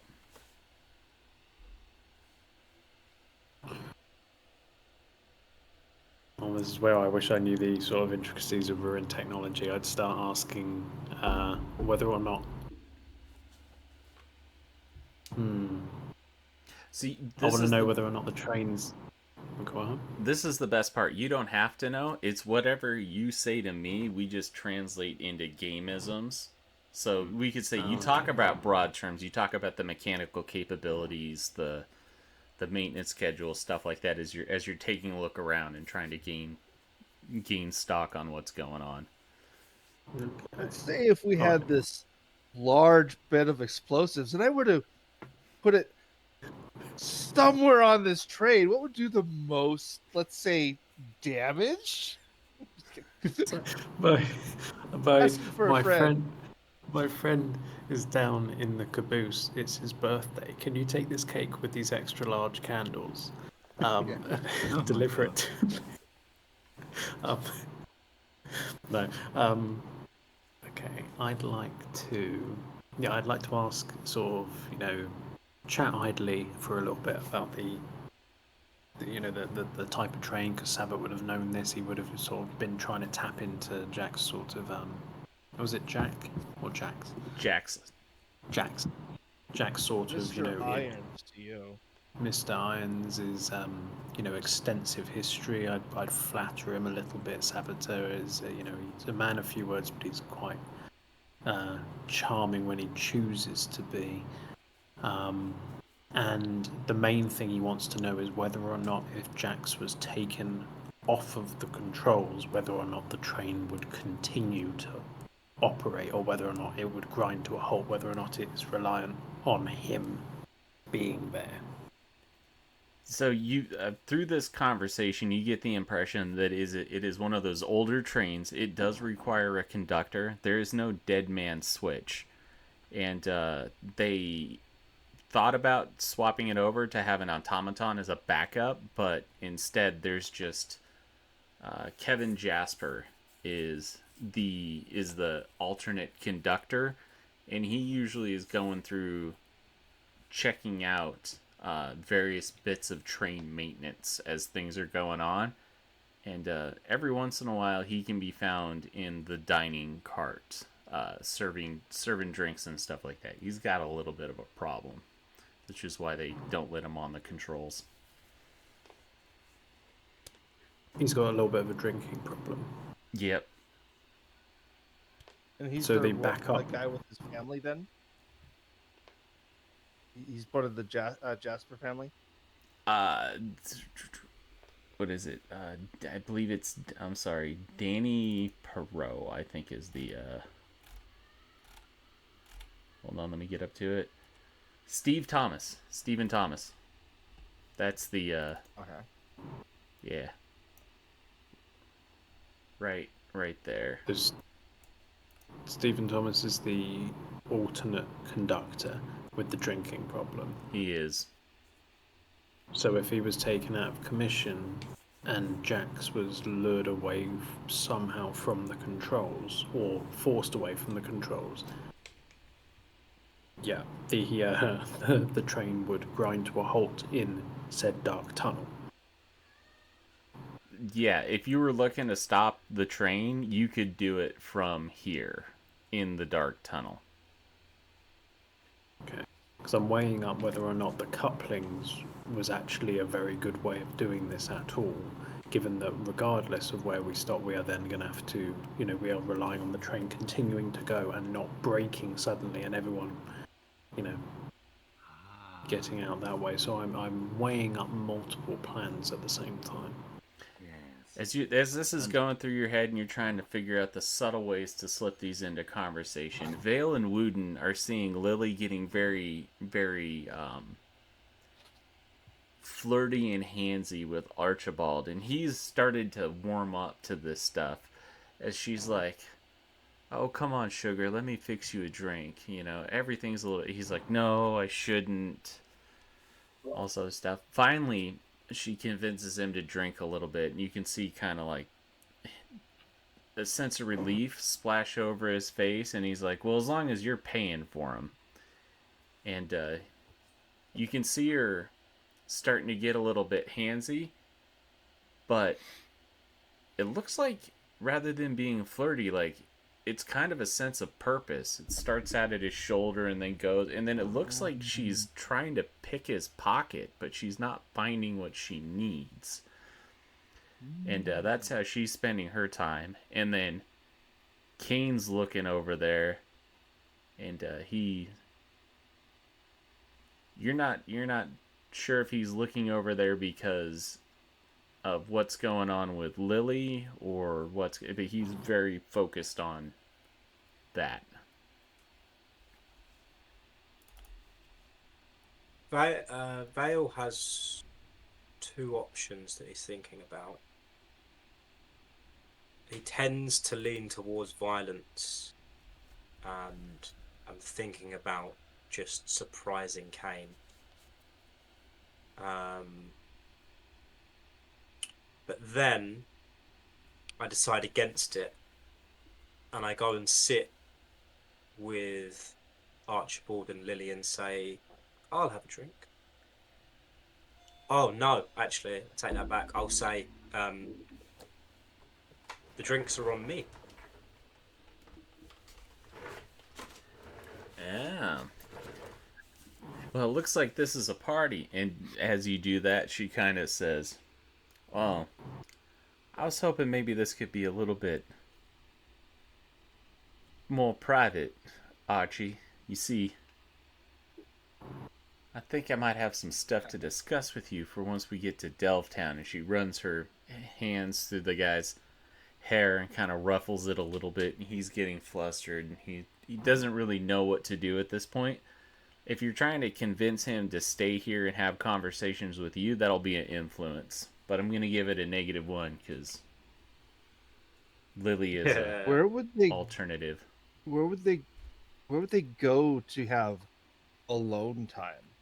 Probably the first class cabins, because there's a series of small, like, sleepaways. The goal would be to put this on, like, an isometric scale and then be like, here's the bunk rooms and stuff like that. So. Okay, so it actually might be our to our advantage to let the other Delve team, or the competitor Delve team, isolate him, because he either has it or it's in his luggage. Because if they're all spread out, I'm pretty sure that one of us can take their brute, and I could probably take their I'm going to guess she's either a support or another scout. So what are you thinking at this point? What do you think Lily's game is? Well, she's gonna mug him once she gets him uh, to um, uh, alone is what I think is going to happen. And I'm either going to try to listen to what's going on, or I'm going to try to interject once she has it. Your suspicions are pretty much confirmed at this point, as she is like trying to feed him drinks and get him back to the first class cabin. Well, I You mean, see Kane looking, but he's not really saying anything about what's going on. So he's observing.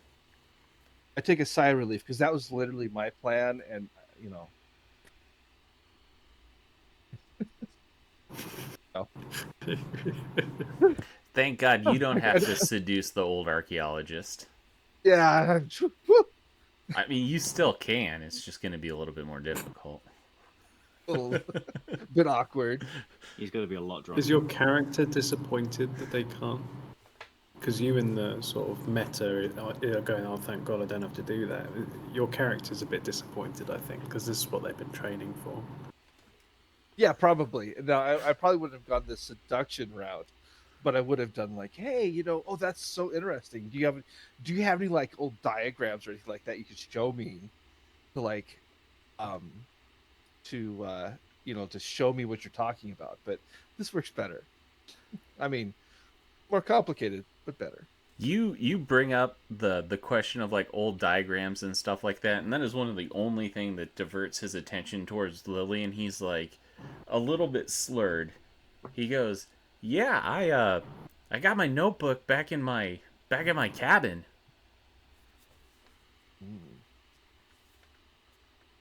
Okay, I actually am going to pull that. Oh wow, I have always been really interested in archaeology, and and I'm going to use my Woden's going to use his natural uh youthful enthusiasm to just start talking about, I'm going to use my, I'm going to guess that Woden is has been a big Delve fan, so he's going to use some of his knowledge as following Delvers.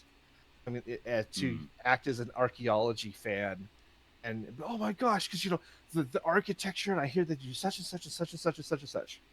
Give me because he likes it. It's a +1, so give me a roll plus social. Okay, And then you can add a +1 to it. So that's a 7 for me. Unless you want to continue consider this stealth, and then I get another one, but I don't think you're gonna. It's not really stealth. It's definitely trying to make sure. So that's a 7.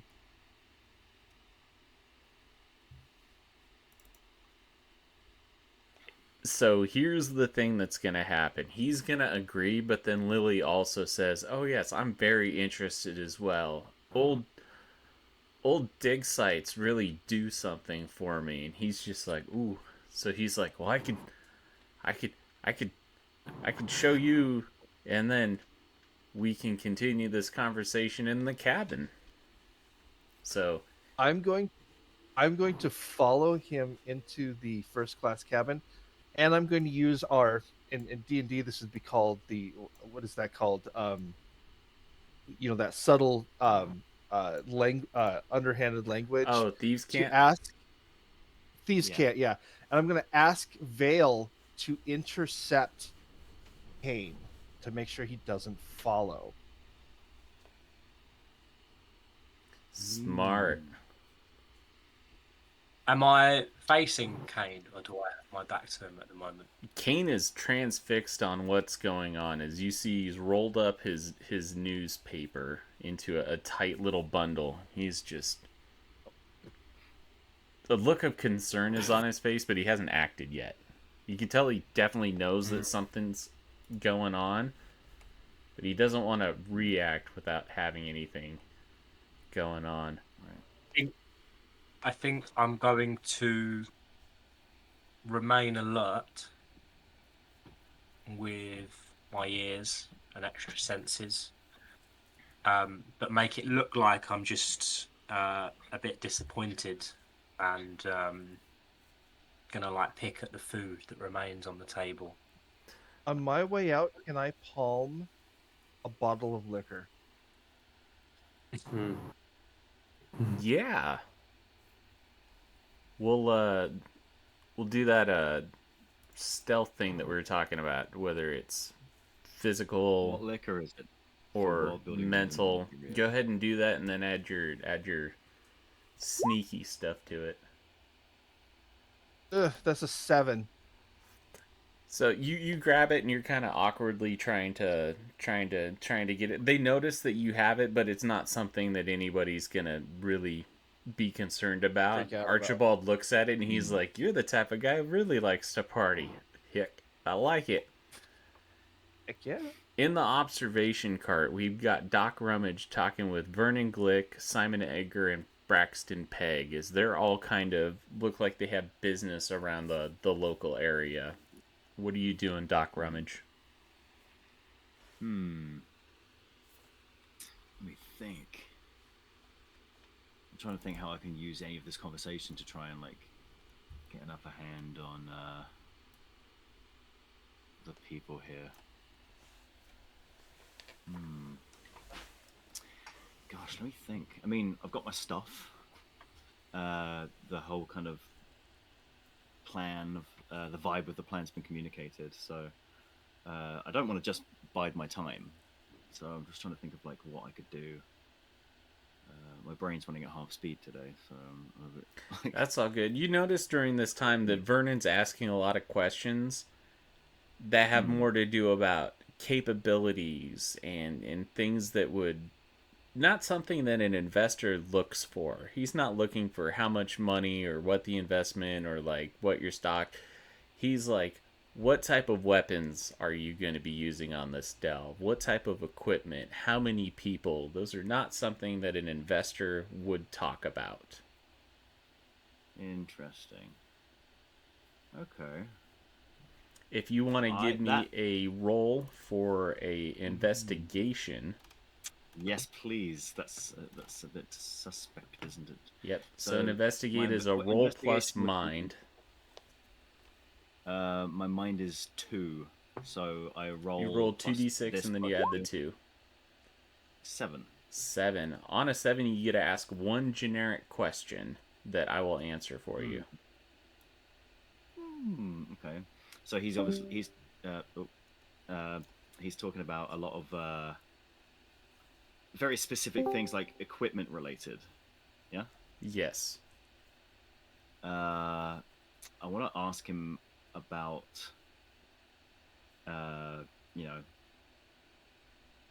in a way that's not like conspicuous or prying, and just like us, you know, you seem to, you know, be very focused on the practical elements of delving.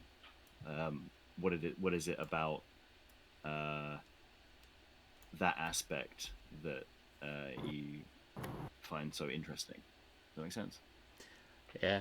Because like he's not talking about anything other than he's focusing on like what kind of, you know, like dangerous things and everything. You know, what is it about that? Is it like, you know, is he thinking about the dangers that lurk down there? You know, or is he thinking about, yeah, you know, like what is it about that has got him so interested? Because in response, he gives you a canned answer that looks like it's been rehearsed in front of a mirror countless times before. And like that is perfectly fine for like waiting in line to get a cup of coffee type of thing. But that for people in the business, that is definitely not any type of answer that you'd be accustomed to like receiving. So you get like the canned political answer, which would lead you to believe that this guy probably is not what he says he is. Yeah, this guy's suspicious. Very suspicious.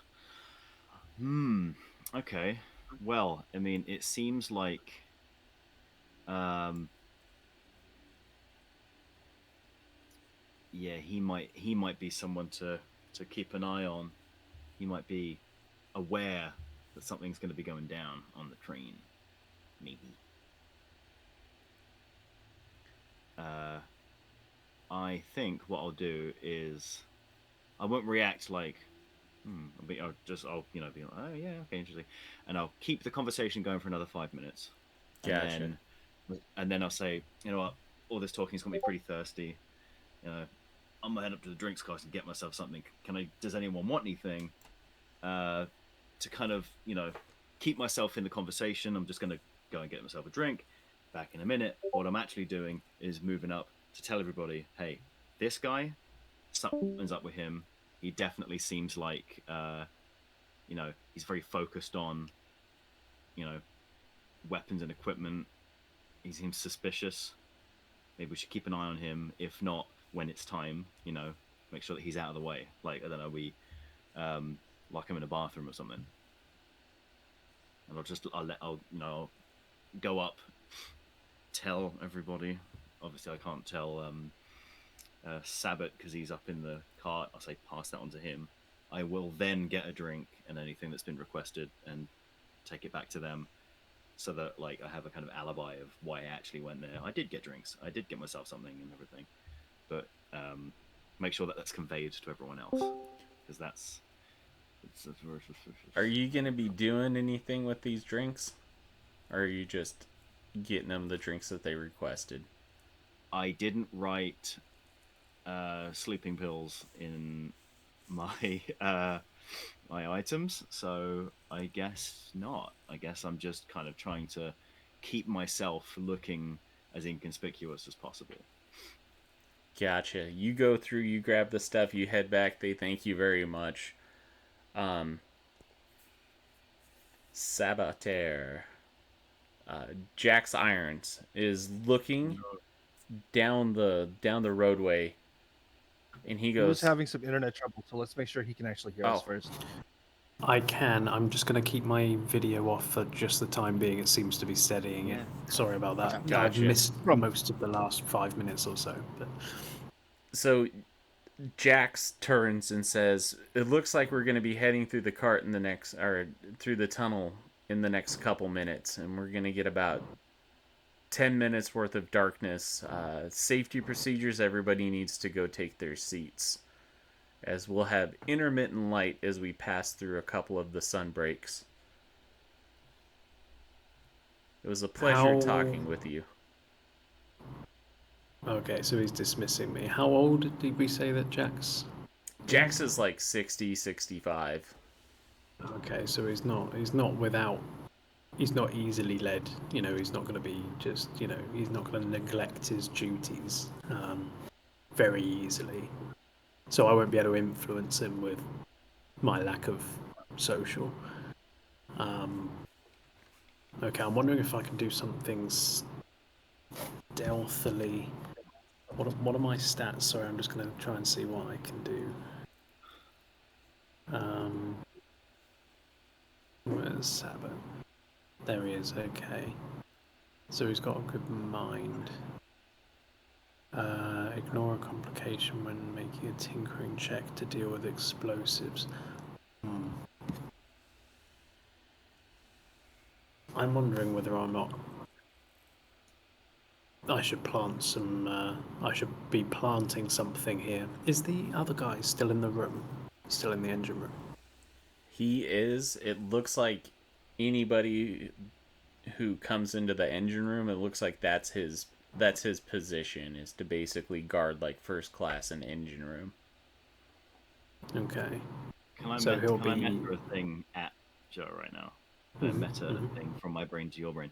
So you're thinking of like planting something, right? It could be something that like by the time we're in the dark, something goes like off or whatever, and it damages some of the mechanics of the engine, right? Yeah. Oh yeah. I was even thinking about like it was either a tiny little explosion. I wasn't thinking about killing Jax or anything. No, it's but, something to break mechanism. Even something just to break a mechanism, maybe even a braking, like some sort of braking mechanism or something like that, or something that keeps it going very, very. Gonna knock out the gyroscopic like Beyblade thing spinning or whatever. I tell you what, Yeah, I'm roll me a plus. We're gonna do a fix, and that's your ability to kind of look around and say, like, if I lean up against this knob or turn this dial without them noticing, like, Okay. I can affect that change. Okay. All right.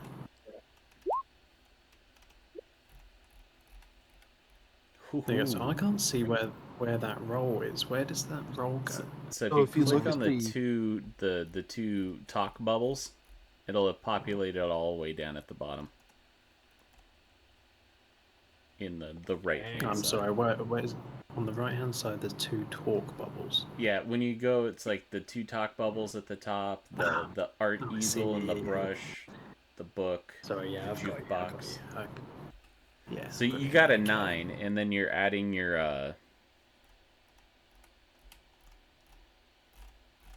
let's see, on a fix you're adding your mind. So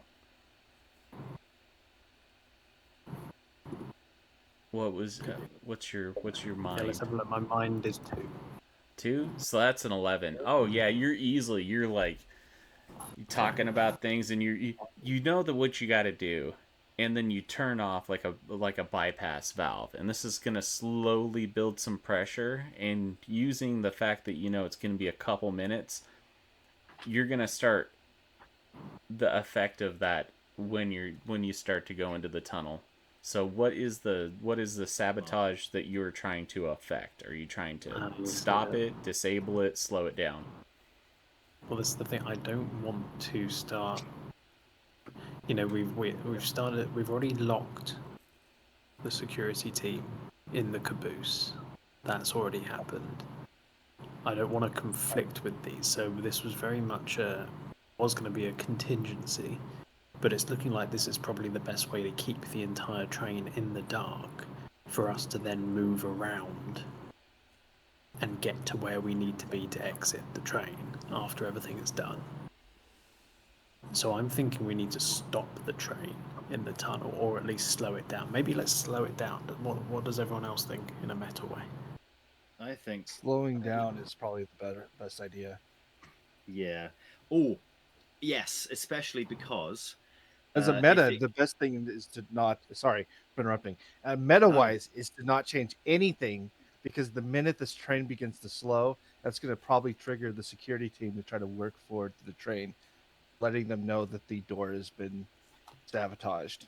Also, Could- for everyone could else we- who's Could we detonate one of the links between the cards so we just separate like everyone, like the whole family, etc.? I think the last thing we do is that, if we have to. I think what's good about keeping the train moving but slowing it down is that that looks like, oh, we've had a fault, everyone, but everything's fine. We'll fix it. Okay, so it keeps everyone else like none the wiser that there's something going on. You know. So, yeah, that's also good. So above board, my character has a -2 in spirit, which means I actually have a very low constitution, right? So it'd be really easy for me to make myself throw up, especially with a bottle of hard liquor, right? No. Right?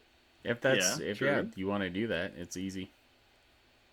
Okay, so above board, my plan is to vomit all over this lady and make her excuse herself to go change. Amazing. Leaving me the opportunity to grab what we want and exit. Are you timing that in with everything going dark in the tunnel? I was thinking on doing that prior to the tunnel going dark, so that she's out of her, because undoubtedly the other Delve team knows about. They probably have the same plan we do, right? So if I am forcing her to change and put her out of place, that means that I'm there. I can snatch his case, double barrel him in the face, and steal his stuff, whatever we need to do. Would it be advantageous for the train to have a sudden jerking lurch then? Is that something that could be sabotaged? Like, I see. I don't know. Because if you then, if all of a sudden the train slows down very quickly, you can use that to get said case or wherever this, you know, map might be. Um, hmm. It's a very elaborate one. If the plan all along was for you to be so sick on this lady. Meanwhile, That's my I've plan. Is I'm literally going to gag myself on hard alcohol and throw up all over her. You're working on that as you're sitting there having a one-person drinking contest that you're either going to win or I'm lose not getting depending on your drunk. interpretation. I'm not getting drunk. I'm literally, because it's hard alcohol, right? I'm a young kid, right? Yeah. Undoubtedly, like it's you know, everyone has that like first taste of whiskey. You know, except Yeah. I'm going to try to use my low constitution to just. This is that Tote effect her. of like, I'm a kid and I've stolen my dad's cigarette and I'm gonna do it. I turn green and throw up like moment. Yeah. Yeah. And then to make it extra awkward, I'm going to attempt to help her clean up, except I'm going to use my extra pair of underpants. Oh no. These underpants are going to be legendary. So here's where we're at. You're working on that plan. Jax gets on the speaker. He says, "We are going to be entering the tunnel in 5 minutes. I need all trained personnel to get to your stations, and I need all passengers to remain seated during this time." And he starts flipping some switches, and an internal lighting system comes on. It's dim. Think of it as like candlelight type of stuff, but it goes through and reverberates through all these different compartments. And then as Sabbat is being led out by Calvin, you hear something come over the speaker. It sounds like somebody. They're like, "Hey, the door to the luggage rack's jammed. We're trying to get it fixed and opened." You see Jax just kind of shakes his head. He's like, "Calvin, will you go to the luggage and take care of that stuff?" And absolutely. So Sabbath gets moved into first class, and Calvin is making his way through the train towards the luggage compartment. Doc, Rummage, you see Calvin make his way back there. You know it's about 1 more minute until the train hits this tunnel. What's everybody doing for these final moments of preparation? I throw up all over the pretty lady. Gotcha. We'll deal with that when we see how it fixes into everybody else's stuff. What's everybody else doing? I think Uh, I'm gonna Go on. sit. So I'm gonna like sit down so that it's not like, you know, I'm in conversation with these guys. Suddenly it goes dark and I run off because that would look suspicious. So I'm gonna sit down, or like at least step away from them, so that when it's dark time, I can just like grab my case and like maneuver out, and they won't be able to be like, "Hang on a minute, he's running away. What's going on?" And I don't want to like, you know, in the darkness draw attention to myself with them. Yeah. Especially with that one guy who's very suspicious and suspect. Okay. And I think I'll move up towards the front where our mark is and where everyone else is, so I can like regroup a little bit. Okay, go ahead and put your token wherever you're moving to. Okie dokie.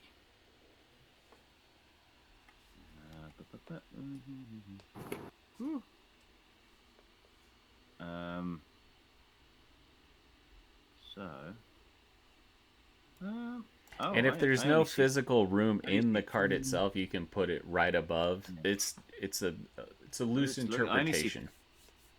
I only see 3 of us on there. Vale and Sabbath. Oh, Woden's got like image. Sorry, I was looking for yellow circles. So. I immediately realized my error when I switched it off. I'm like, oh, you have this nice, easily visible thing going on, and I immediately messed it up. That's all right. Switch me back, Alex. I've been doing this for a couple years. I can figure it out. We're good. Okay.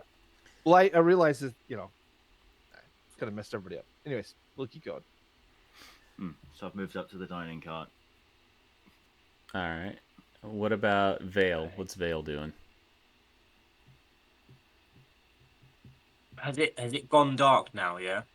Well, this is Not we're just getting right up to the moment. So basically, this is right before it happens, up to including when it goes. Like Skylar said, he's gonna throw up on Lily.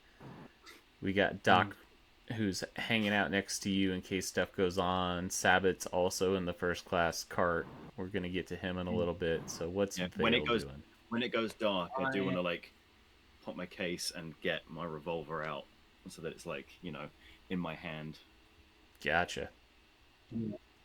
I think I'm gonna take some deep breaths so that when it goes dark, I'm ready to act with speed and power. All right. And when it does go dark, I'm gonna You're stab. basically readying. Okay, so when we get into initiative, I'll give you like a +1 for your roll. All right, now Saboteur, what are you doing? Saboteur's taking his seat and is buckling his seatbelt.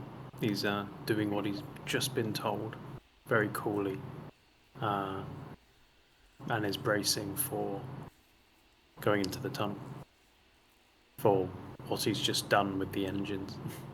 Gotcha. As the train begins to pull into the tunnel, you hear a scream as Lily Von Reiser is wearing projectile vomit. Well, like Vomerizer, right? She looks over at you, Wood, and is like, "What the?" And then I'm sorry. Archibald looks at Lily and then looks at you, and then he projectile vomits on Lily as my she goodness. just looks dejected, like, ah, ah. And then you hear a second set of screams coming from some children in second class as they begin to rush into the dining cart. They are playing a thing of tag as Lily makes her way over into the bathroom. Doc Rummage and Vale see these two kids. They are climbing over furniture, trying to play tag with each other. As Kane is just kind of like looking back and forth about what's going on. You're in the moment. It is darkness. At this point, we're going to establish a turn order. So what I'm going to do is I'm going to add. It's been a while since I've done this. All right, there's the turn order. So at this point, you would have seen the couple of d6s thing.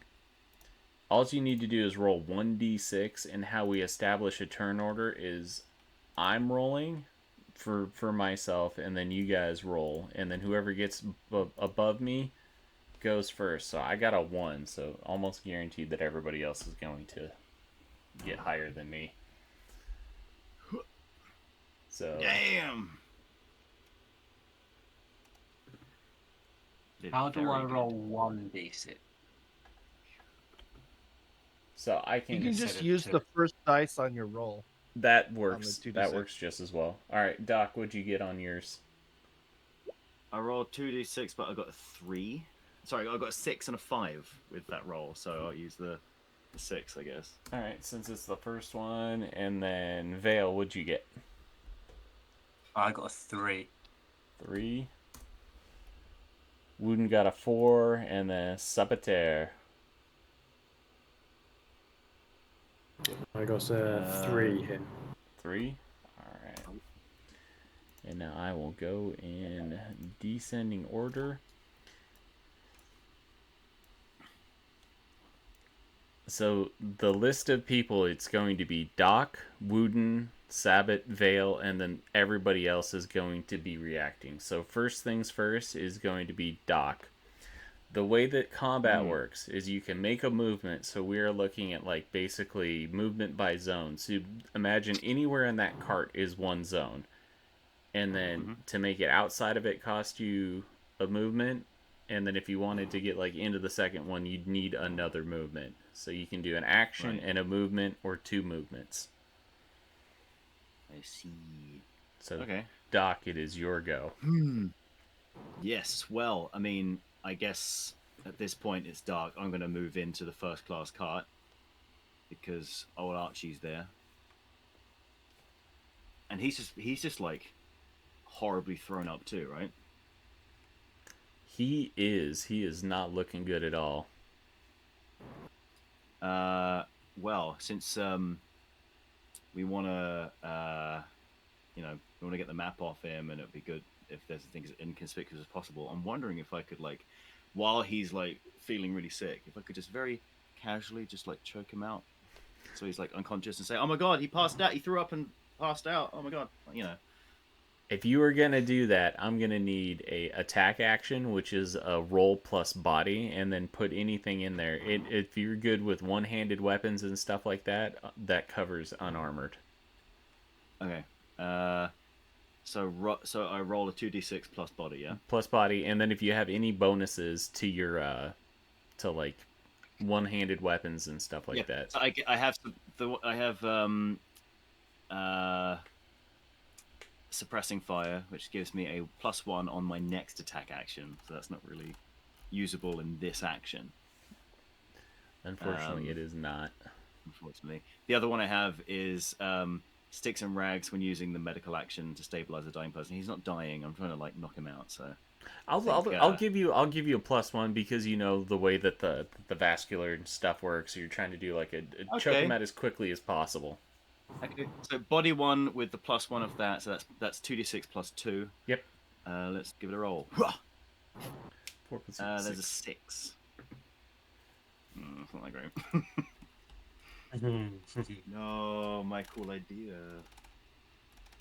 So with the 6 on the attack action, normally you'd be able to do anything on a roll of 7 plus. So you reach behind him and you start trying to choke him out. He starts kicking and screaming, "Help! Help! I'm being attacked." We'll figure how that goes in a little bit. Next up is Wooden. All right, so we throw up on the We threw up. A team effort. It's a team effort. He's It on our was, team yeah. for a bit. So Speaking of team effort, hey buddy. So nice, love your cat. So did I get catch a glimpse of our target of what we want? Did he show us any maps or anything like that, or? You do notice that there's like a whole bunch of stuff in there rolled up. You saw a map case, and then you also saw the journal that he has. So what is Lizzie? Is she's still like recoiling in horror, right? She went off into the bathroom immediately after she got puked on. She went off into the bathroom that's inside of the first class cabin, the fancy one with the Excellent. 3-ply that's scented. Okay, so it's gonna take. So I'm gonna actually grab the map case.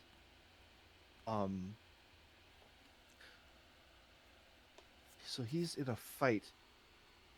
Yeah, I'm gonna grab the map case, and I'm going. How easy would it be for me to pop it open, just kind of like pull the ends out and try to confirm that what I want is in there? Pretty easy. I'll let you do that as part of the same action. You pull it out and you look, and it is a old scroll that looks like it is the map that shows the location of a bastion. And inside of that is also a key. Looks like a ciphered disc with grooves into it that acts as a way to get in there. Okay, so I guess this is my action. I'm going to that is that the end of my action then is to grab it and pull and I'm done. And you looked at it and confirmed it. You got the map and the key. And the key. Do I have his binder, his journal? His journal? Yeah, we'll say he's like trying to get the stuff off of himself and he's fighting, so that would have went down. So I would say that it wouldn't be too much for you to get the map, the key, and his journal. So I'm going to look over at who am I in with? I'm in with Doc, right? Yep. And I have our target in hand. There's a window right next to me, right? Yeah. I am going to. I have everything. I'm going to sling it on my shoulder and just leap out the window. I've got our target. God. You're gonna take a little bit of harm as the No, train is really? still going. Leaping from a moving train in the pitch dark is Aren't, going to result yeah, in me getting is hurt. it, aren't we inside? Depending, go ahead and give me a keep it together. Uh-oh. Because this is going to be like how well you are able to roll with it. So that's going to be a plus spirit. Oh my gosh. So this is going to be a -2 for me. That's a 1. Oh. Oh, dear. You land on your Oh, head? no. Jeez.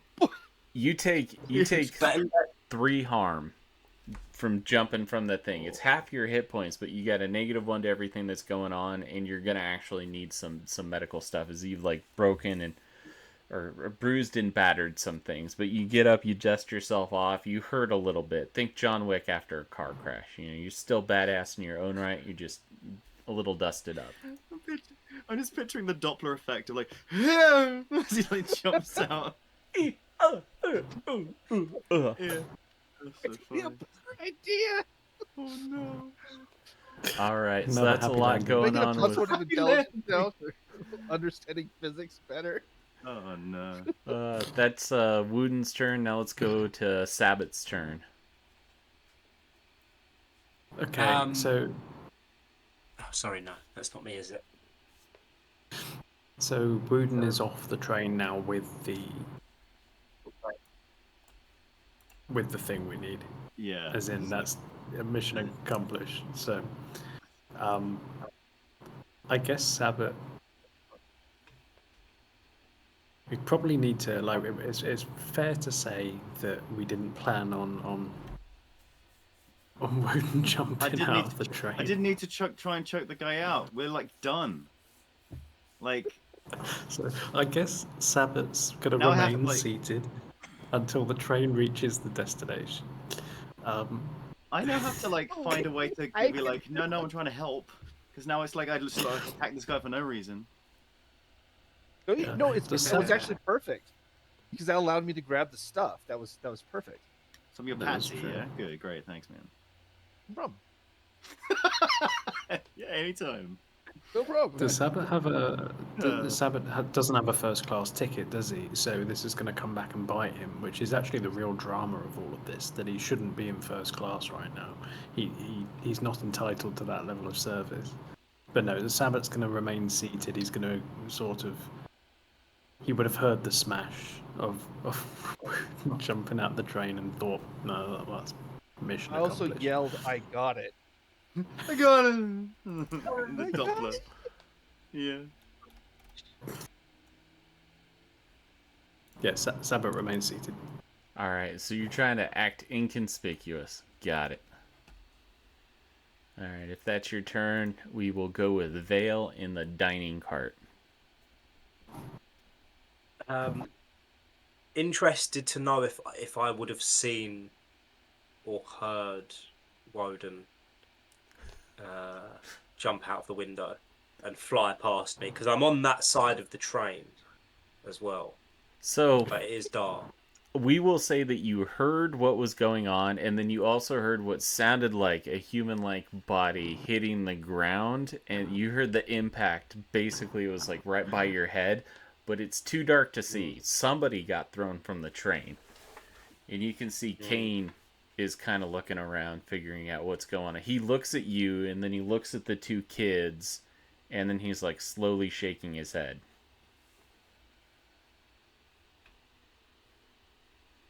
I will, as he shakes his head, as I tend to do, I will nod my head at him and get up and make my way to the next carriage. I can't remember what it was called. First class.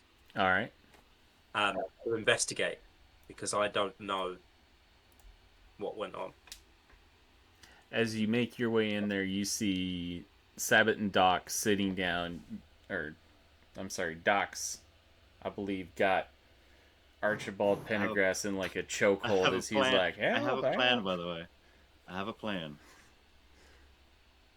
Okay, good man. Don't worry. Hope the dice are nice. Oh, today. in that case, I think I would like to position myself in a way, because I think Kane or someone is going to come through. I would like to position myself in a way that they can't immediately see me, like when they come through the door. Like All if right. there's a way for me to hide behind the door or just in a corner that's quite out of sight. Yeah, Just it's ready, a just in small case. doorway that he's got to go with, and I think you've got like the super secret on the side spy thing. I kind of enjoy the fact that you've walked in, and Doc is struggling to take down this guy, and you've chosen not to help take down the target, but to hide. He said he's got a plan. He said he's got a plan. I'm not going to disturb this. I want to see it happen. You've come in, he's been like, don't worry, this is part of the plan, me failing. No. Well, I wasn't expecting our youngest to just jump out the damn window. So, what I'd like to do is, Hang on, sorry, Ben. Can I just? Oh yeah. Would that be the end of my action? So I would say that you could, since you moved there, I would say that you're basically like held to figure out what's gonna happen next. So I'll let you get a reaction to whatever comes out next. Okay, I was going to say I have a brass knuckle. That's one of my nice items, and it's innocuous, so I think it's like I can have it on me. Yep, you just slip your hand into your pocket and you feel that the grooves from the knuckle part and a couple of teeth marks that are gently imprinted on it from a couple of fights. Cool. Okay, sorry, Ben. That's okay. My plan was to basically convince the guy with my very real medical knowledge that because it was dark and I saw him like throw up and collapse, that I thought he was having a seizure and I was trying to steady him, but it was dark. I didn't realize he had just thrown up and fallen over. Well, I'm gonna fast forward it to the train's turn or my turn, and then we'll deal with that stuff because you're gonna be right up after that. Look back at me. Okay. So Archibald Pendergrass making noise has caused Lily von Reiser. She comes out. It looks like the dress is kind of off. She's got more of the bodice and stuff like that. And her hands are positioned in like a trained fighting stance as she surveys the room. And then she looks like she's going to try to get Doc off of Archibald. You hear her whistle, which causes Kane to move through. And as the door opens, Kane goes, "What's going on, Lily?" She says, "The target's been compromised." So Lily is going to try to free Archibald from Doc Rummage. So Doc Rummage needs to make an attack action. So it's going to be 2d20 or 2d6 plus his body stat. And then she's going to be doing 2 harm because she's good at punching. So she's trying to hit Doc in the head. We'll see what he's doing. So I'm basically rolling to like see how much it affects. Like if you take any damage, if you don't take any damage. Remind me, what am I rolling? 2d6, and then you are adding your body score into it. And if you get above a, you got an 11. So like you're able to effectively like shield yourself. I imagine that like she's getting ready to like punch you in the face, and you like move his. In the moment, face I'm gonna say give him. I'm gonna be like block with in this darkness. In this darkness, I'm like give him space. He's having a seizure. Like I genuinely think that's what's happening. I'm trying to help him. I'm still gonna go along with this thing because this could get me out of the situation and back into being inconspicuous. Since everything's been resolved, we have to resolve this. What would I roll with that? Would it be... That'd be an influence. It's a pretty tall tale, so it's going to be at a -1. So it's 2d6 plus your social minus 1. Okay. Do I get anything with... Because I've got the medical action, stabilize a dying person thing. You gave me a +1 when I did... We'll do a roll on +1 because of it, yeah. I like okay, it. so that's a yeah, because it's like I know what I'm talking about. So that's just a flat 2d6, isn't it? I think so. Because my social is 0. Yep, so it'd be just a flat 0. 8. 8. That's good. You see her starting to look around the room, and she is looking for all the things that Wooden took. And then she looks at Kane and she's like, "Stand down. I don't think these guys know anything. I think the other one might have poisoned the bottle." And we'll effectively call this kind of like outside of combat. I understand this is going late, and for a couple of you guys, this is probably getting really late in the evening. If we want to say narratively, I just Jedi mind tricked her, and yeah. so the situation's been calmed down. Is they basically have blamed Wooden for impromptu hijacking. So what does the rest of this train line ride look like as we are pulling into Junktown? I'm gonna go. I mean, I think what I'll do is I'll end up like being like, apologize, like very sincerely apologize to him, thinking like it was dark. I thought that this was what's happening. I'll tell like a Delph story that maybe is real, maybe isn't. It's an embellishment of a real thing that happened. To like say that's why I thought this, and then I'll go back to what do you call it? I'll then stop by the bathroom on the way back so I can put my gun away because I'm not needing it. I'll return to the other guys with like something from the food or drink cart and just say like just like that was you guys won't believe what just happened, and it's like blow it up like it's a gossiping about the thing that just occurred, so that I just kind of look like a bit of a like a sleepy-eyed guy who just was like caught in some weird thing and not actually part of this whole thing. I'm gonna go. I mean, I won't mention that someone jumped out the window because I don't want to draw attention to my guy. In the back of my mind, I'm thinking, God, I hope he didn't land on his head. All right, we'll get to him in just a little bit. So what's Saboteur doing during the rest of this train ride? Saboteur's enjoys the first class experience coming into Junktown, Delphtown, where he helped build in the first place. So he's looking forward to actually arriving, and all the while thinking we need to ensure that Woden's okay, otherwise we may well have the package just lying in the middle of the tunnel, and we need to perhaps go and get that if he's not okay. Also mourning over the fact that we never got to use the boot knives. Maybe next time. Right. It's more of This a worked way better than I thought it was going to. Yeah. Thanks All for right. throwing this It's out. a real gap. With Vale, what's Vale doing for the rest of the ride? I am very torn at the moment, like personally, because it's late and I haven't eaten dinner. I also want to punch Kane in the face as a surprise attack. I'm not sure how I should proceed. One should not make an attack action on an empty stomach. Maybe. We'll say that you're able to find an area to give him a nice, quick little jab and knock him out.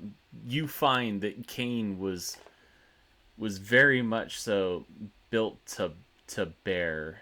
His middle-aged, bulky suit and demeanor kind of was belied by the fact that he had a snub-nosed pistol stuck away, and then the cane that he walked with had a hidden compartment that carried a sword in it. So this guy obviously probably acting as a bodyguard for Lily.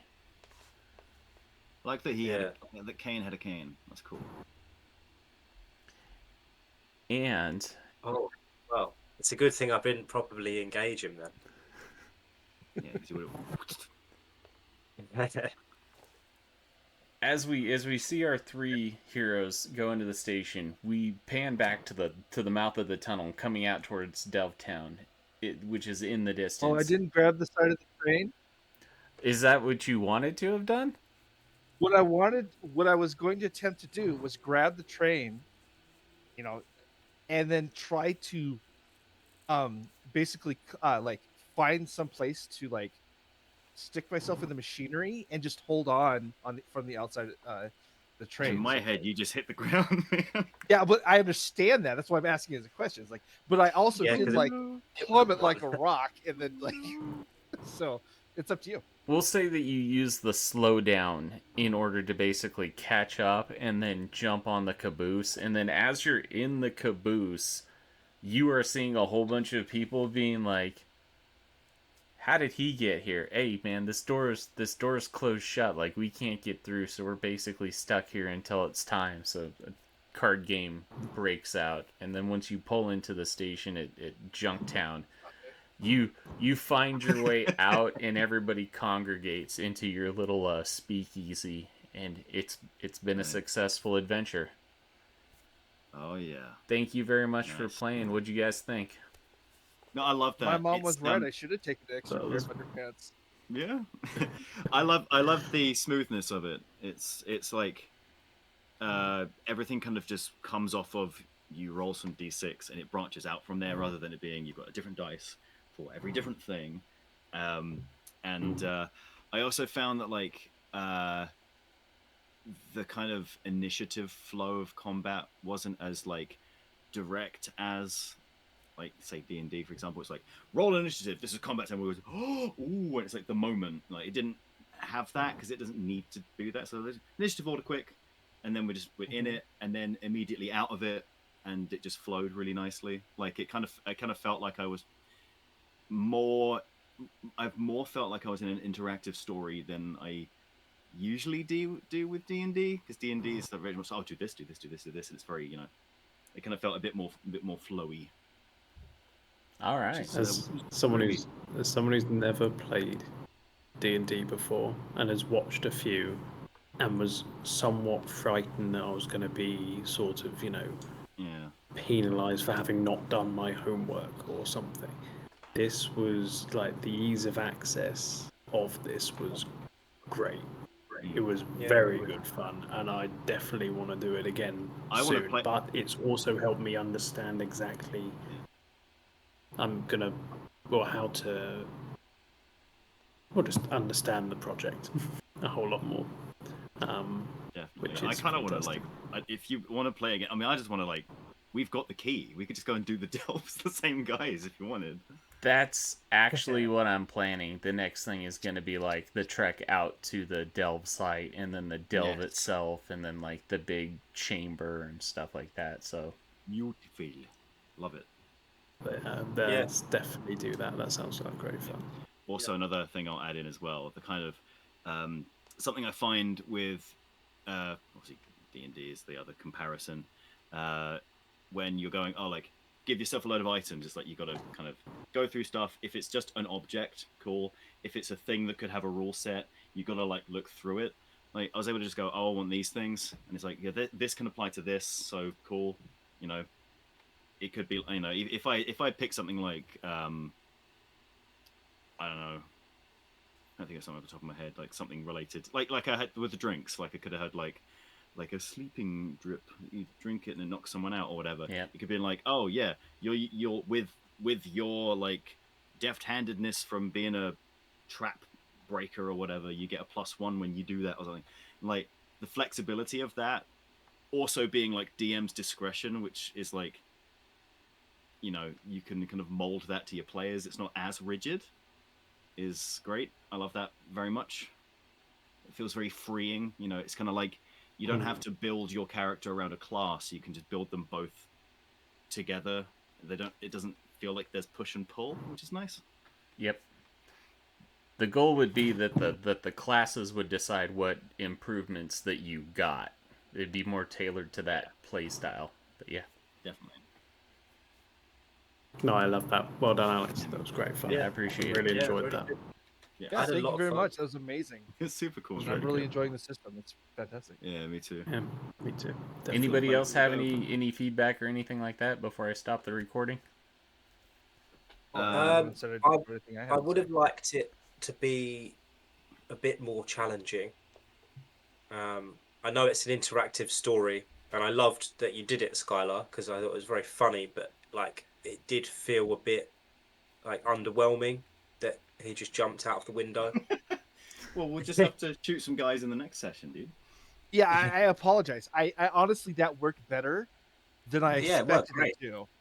Yeah, Like, like usually I make a silly plan like this and something goes awry, and then I'm like, okay, well, and I'm literally like going through here is like, so what am I supposed to fight my way through to like a bunch of like brutish guys, or do I just like yeah, you know? And Did- it just made sense character wise.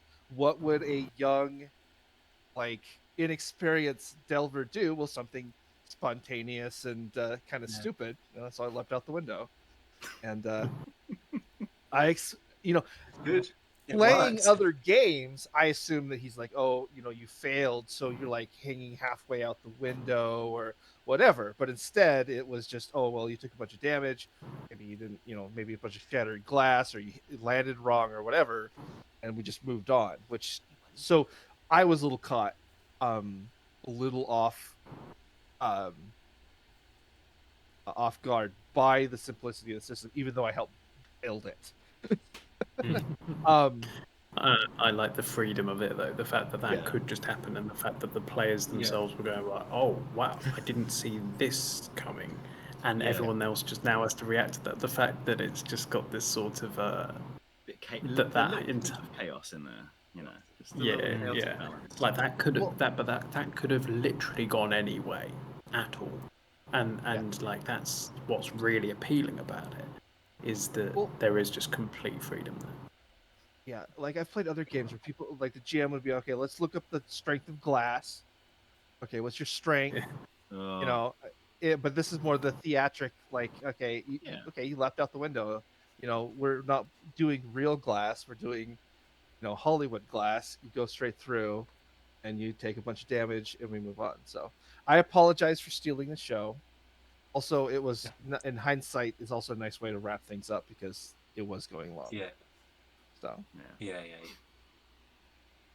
And Right. the So, nice Connor, part I'll is, let you once be this the- is part the of hero the next time. part of the game, like you can run the scenario multiple different ways. The goal with the prep was every single NPC had purpose, direction, and motivation, and then to give you a little bit of that gleam to figure out, like the story on how you solved it was your guys's to figure it out. The catalyst was at the halfway point. There's a tunnel. So you guys did awesome. You figured some stuff out. You were able to do it. That you solved it in a very interesting way. That it will be interesting to see how our other playtesters handle this situation, because everybody's asking for guns, and I'm like, is this going to be an old-fashioned stick-up? That's what I was expecting. I was expecting everyone to end up basically like somebody playing, like keeping everyone in check, while somebody, and then it's like, oh, of course he has another Delve team in here, and that really did throw a new a wrinkle into things. Yeah. I was playing that, Doc's a professional. He's thinking, the best way to deal with this kind of stuff is to have as little drama as possible, because that can beget more stuff you have to deal with. You just start shooting, people shoot back, and it's like, whoa. So it's like, he's able to do that, but he's a lot of wisdom from, crawling around under the ground for like decades, And I appreciate you guys engaging with the non-player characters and coming up with interesting ways and like figuring out how exactly you're going to kind of do this in effectively like a small play area. So I like. I kind of want to replay that one again. Yeah, I would. I like wanna this see one. it. Really Let's replay it, really but like like- all our characters are like maniacs with like knife hands and stuff. just like Just Mad all Lab murder ninjas. hobos. Yeah, I'm gonna be like a guy who's got pointy knife feet, knife hands, and I walk around like this. So the best thing is that we have the, you know how easy it is to make the characters. Yeah. You just assign your attributes, you pick your improvements and stuff like that, and then you go through and you start looking at gear. What I love about that as well is everyone who's played D&D, like when you show up, it's like, oh, I don't have a character. It's like, oh, okay, hang on, and then you have to spend like at least 20 minutes to half an hour sorting someone out. Even if that's one person, maybe 2 or 3 players, and you lose like a few hours just sorting it out, which is fine. That's just the way D&D works. But like, if you don't know how to do it on your own time, you can't show up with a sheet like this way. It's like, oh, everyone rock up. We'll sort everyone's characters out in like 10 minutes. Yep. Like 5 people in a party, and it's like, yeah, done. My goal is to You know, spend more during- time playing the game. Yes. Yep. Yeah, definitely. Well, let's definitely do that because this was really good fun. I'm glad you Like liked it. imagination kind of like goes with like everything that we did during the original delve. You know, that sort of where we literally just offered votes with a few different choices. Everyone had so much fun with that. It would be, I mean, it was one of the original sort of ideas behind this, but it would be so good to be able to put this system on those events, because that was ended up being a really cool campaign anyway. Yep. My idea was to create some factions inside the server, and just let the people on the server do votes according to their factions that would affect players in game. So, like, let's say one's a banker faction, right? Well, they don't want the delve completed, so maybe they'll we're going to up the prices of all weapons and gear, slow them down, that sort of thing. So, That'd be cool.